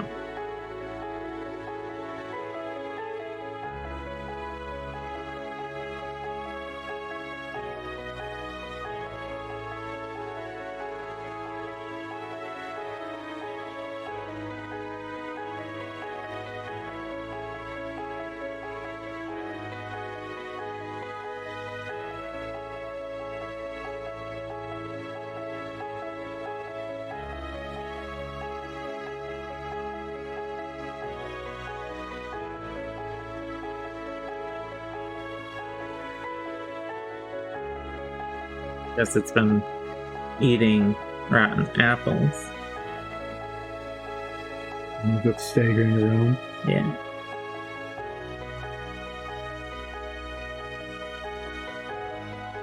Usually deer that stagger.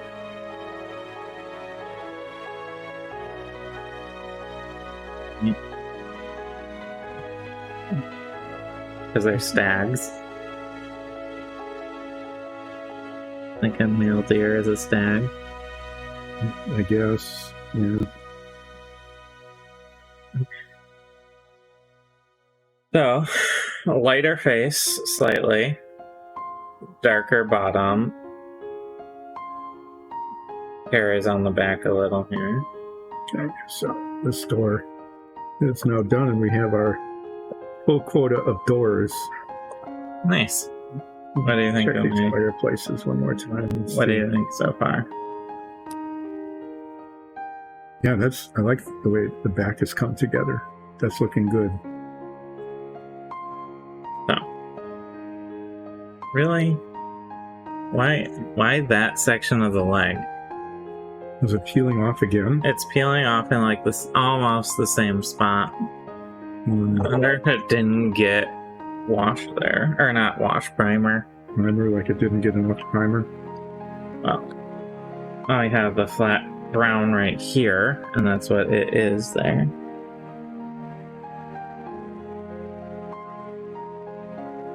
I know I'm handling it while it's not 100% dry, but it really shouldn't be doing that. Yeah, it's just really annoying. Yeah. Alright, so I've done a lot of different browns on this oak so far. And all of this is going to pay off a lot when I go through it with first an umber wash and then a black wash. But for now, I want to let that dry because obviously I'm having some tackiness issues with the paint. So, how are things going on your end? I think they're coming along pretty well. Okay. Yeah. Not quite sure what to do. I don't want to go too far on my jungle cat here.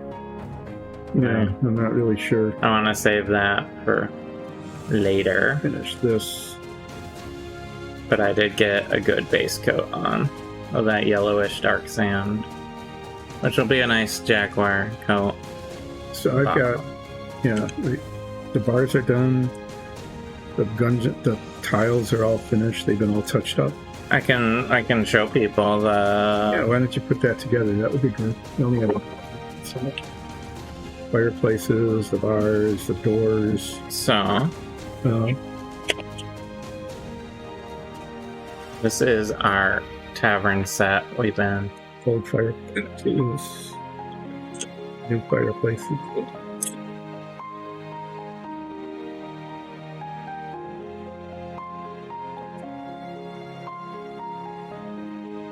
You have a little cat to work on. That could be a tabby.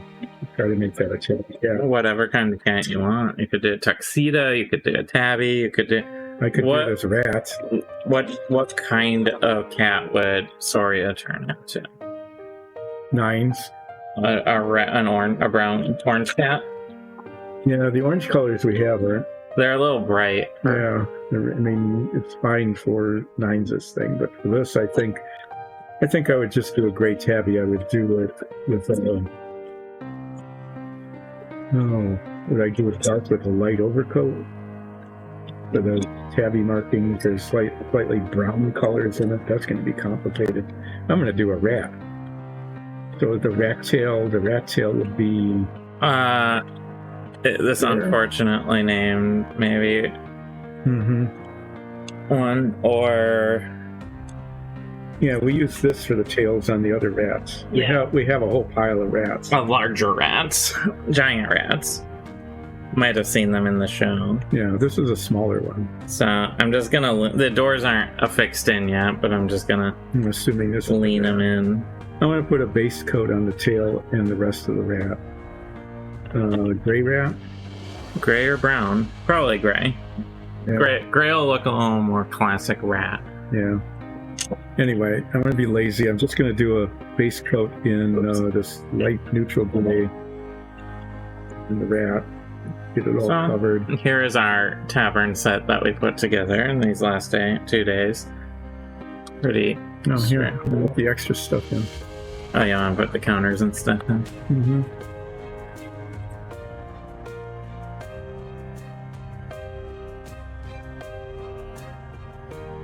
Now, because all these pieces are magnetized, they're very rearrangeable.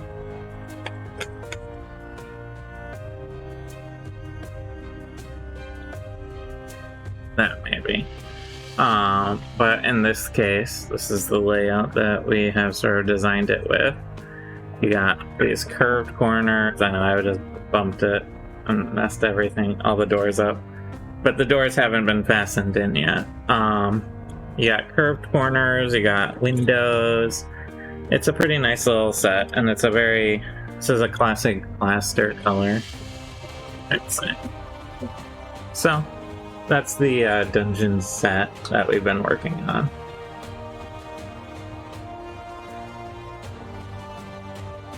Alright. Putting gray paint on gray paint. Oh.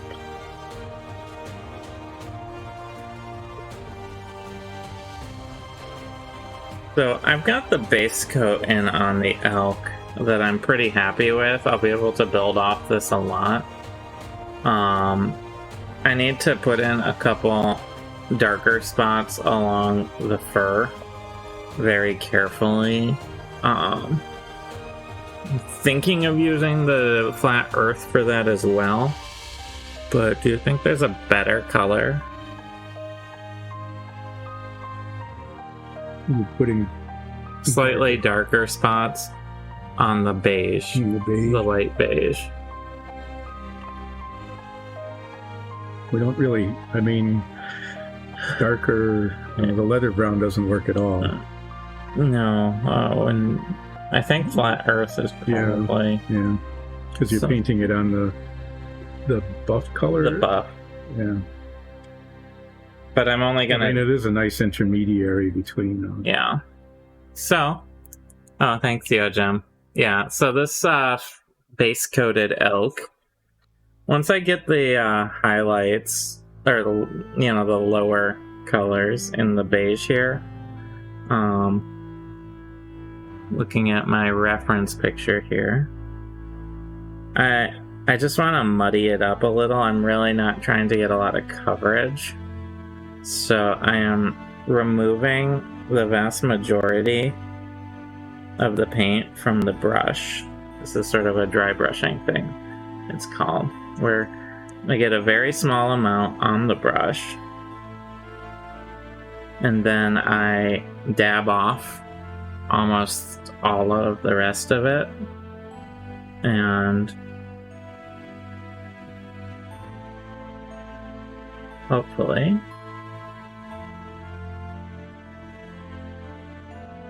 so that was actually a little too much, but I can go back over it later with the buff again, the light beige, to break that up. But what I want is basically the light beige here is a little too monochrome. I want to have it be a more inconsistent color.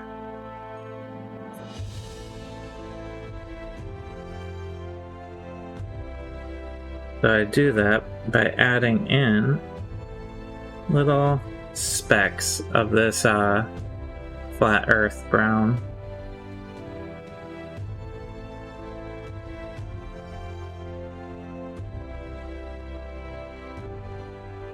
And there's actually a very light fur texture on this figure that helps play into it. So after I get this on, I'm gonna take the buff again and go over some of these larger splotches to reduce their size. But this sort of just dirties up the something you don't see with fur is huge patches of the exact same color. It just doesn't really show up. So now that I have that in, and since I'm putting such a minuscule amount on, it actually dries quite quickly. I'm going to bring my buff back, which is this lighter beige that the base coat was done in. Get a tiny amount on the brush, dab off almost all of it, and go back over where it was maybe a little too much, like that.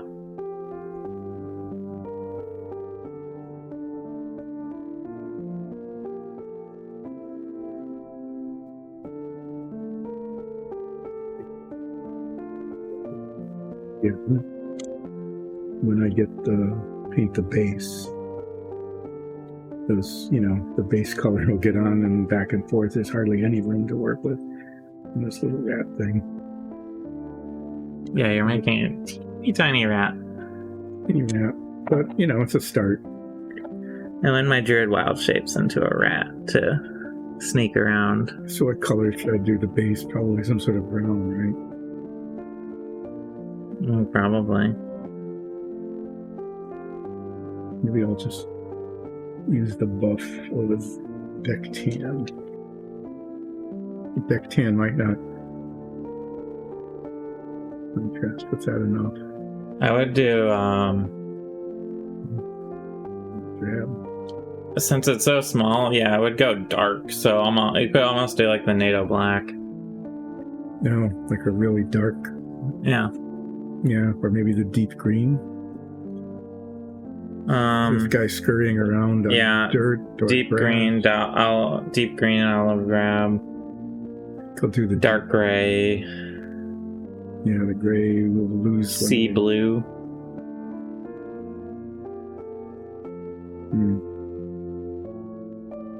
I go for a dark color though, so you have a contrast. Yeah. All right. Guess I'll go with the deep green. This could be like on the grass or something. Yeah.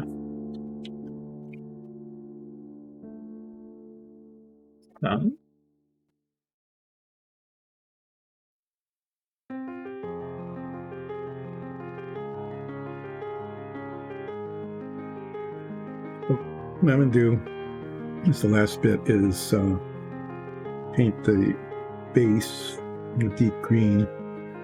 And there's just no way to get the brush in there without getting it on other things. So I'll end up just kind of going back and forth until done.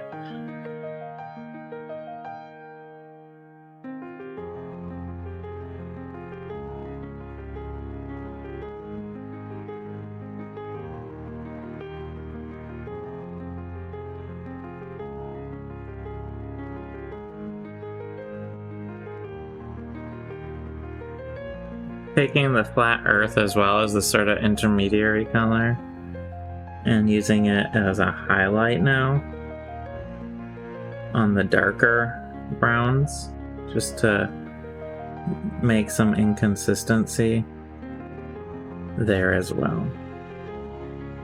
Pretty much what I'm trying to do is push this paint up to the other color.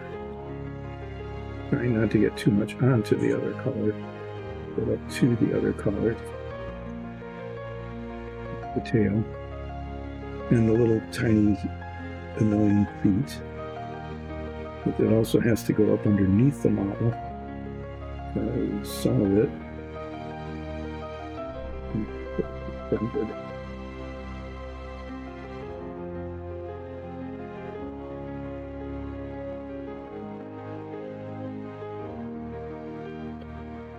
So, I think the elk is close-ish. Clean up a little here. Close-ish to being ready to be shaded as far as the body is concerned. I'll need to put in the eyeball and probably the nose. I'll probably do those in black.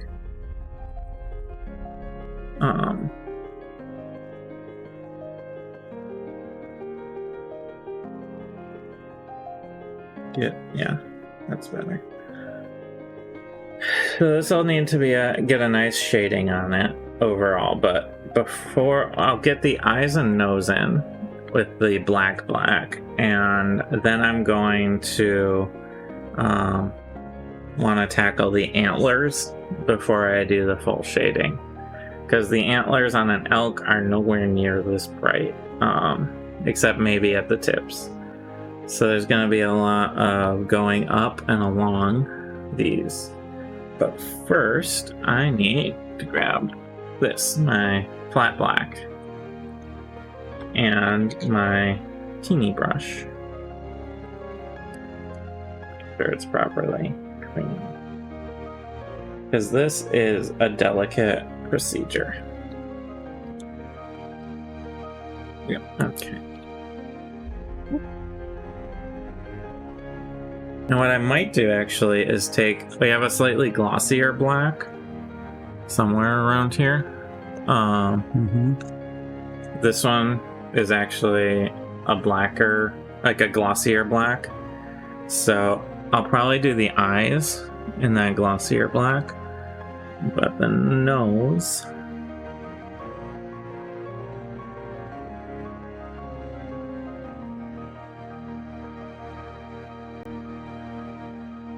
so this is the nostril here.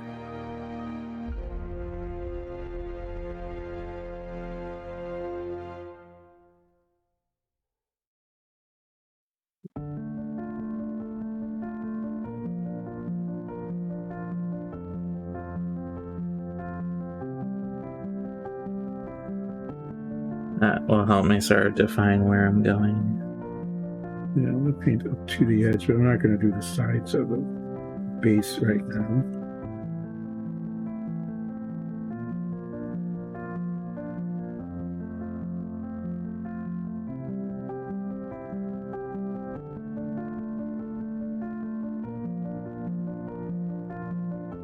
I'm roughing in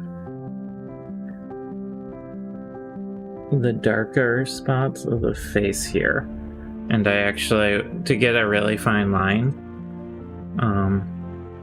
you need to sort of put it in the darker color, and then I can go over that with the brown again after it dries, and that just gives you a lot more wiggle room. So that lip area is a little too thick, which is a-okay. That's actually what I want. I'm gonna close up my black. The face is done in flat earth, and I'm gonna come back up over that black to really get it worked in there.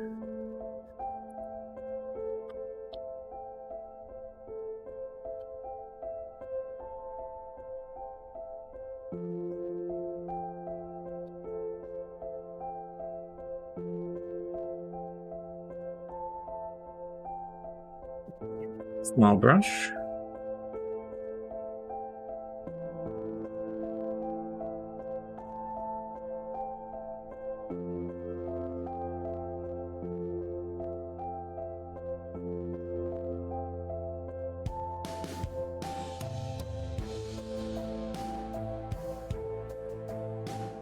And I can sort of work from the outside in to thin that line quite a bit.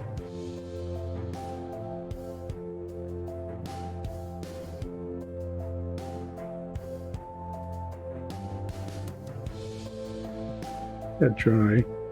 It's really kind of hard to tell where the edges of these tiny little bits of rat even really are. So that is a ruffian. Not a ruffian, but a rough-in. Could be a ruffian rat. Could be.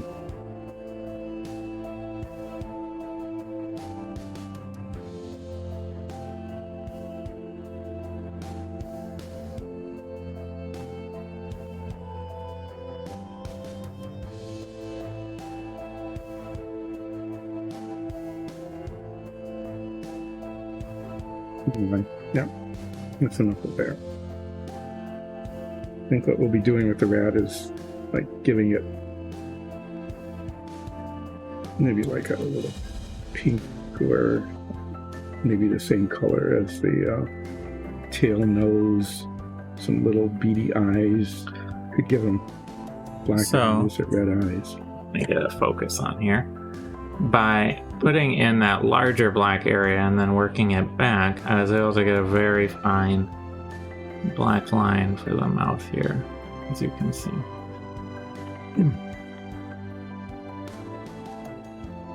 Yeah, that came out really well. So now I want to get my eyeballs in. And then we'll do antlers if we have time. The top of that came out nicely. It's really coming along. It's coming there. It's getting there. It needs shading, obviously. Yeah. It needs me to be able to close a bottle correctly. Those antlers are going to take a lot of work. Yeah. So right now the antlers are basically untouched. They've just gotten an ivory coat. There we go. That took more than it needed to. So this is a glossier black that I have here. I'm just going to get the smallest amount I can possibly get out of it. And this is what I'm going to use for the eyeballs.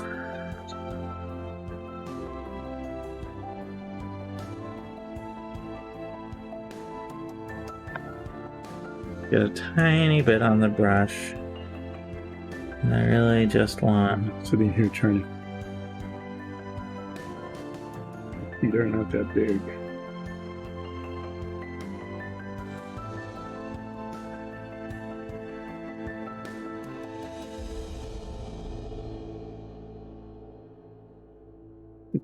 That dry.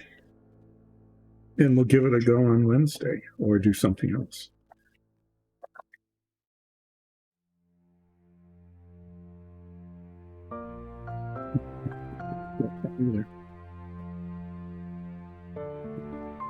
Having the eyes and mouth defined makes the whole thing read a lot more like an elk. Actually, even just some tiny, just little black lines and dots change how your brain looks at the whole thing. Yeah, because then you see features of a face, right? And you can piece the whole thing together more with that little bit of information. So getting those in was nice. Alright. So Wednesday, you're going to keep working on the elk. I'll probably I'll do ratty stuff here. So where the rat's feet are. Oh my. Yeah, just getting... Oh, did you find a problem? Oh, yeah. I mean, I didn't get up to the little pointy little ratty toes there. We gotta get those pointy little ratty toes. So to tackle the antlers, these antlers are way too much. They're bright white. Actual elk antlers are mostly brown and they get like whiter on the tips. So I'm gonna need to go up and along the core antler here. I'm wondering if I should do that just with layers of umber wash, actually. Well, why don't you try it and see what happens? I can always paint over it. Yeah. I mean, they are pretty distinct, so you can always do that. But here is... This elk is basically ready for washing now. And washing is going to do a whole lot of work in making sort of a cohesive piece, but also bringing out the three-dimensionality of the miniature. I can define like these lines, like you can maybe see in the reflection, there's a little line right here in the model where it is sculpted. There's like musculature in it that you can't really see in a flat piece right now. So when I wash this guy, it's gonna really change the dimensionality of the whole piece. But the elk right now is ready for washing. So we're gonna end here, but stick around. We're gonna splash to an end page that we have now. And I'm gonna send a raid over to someone for you guys to check out. Thank you everyone who joined. Thanks for stopping by. Hold on, and I'll take this glove off so I don't get paint over.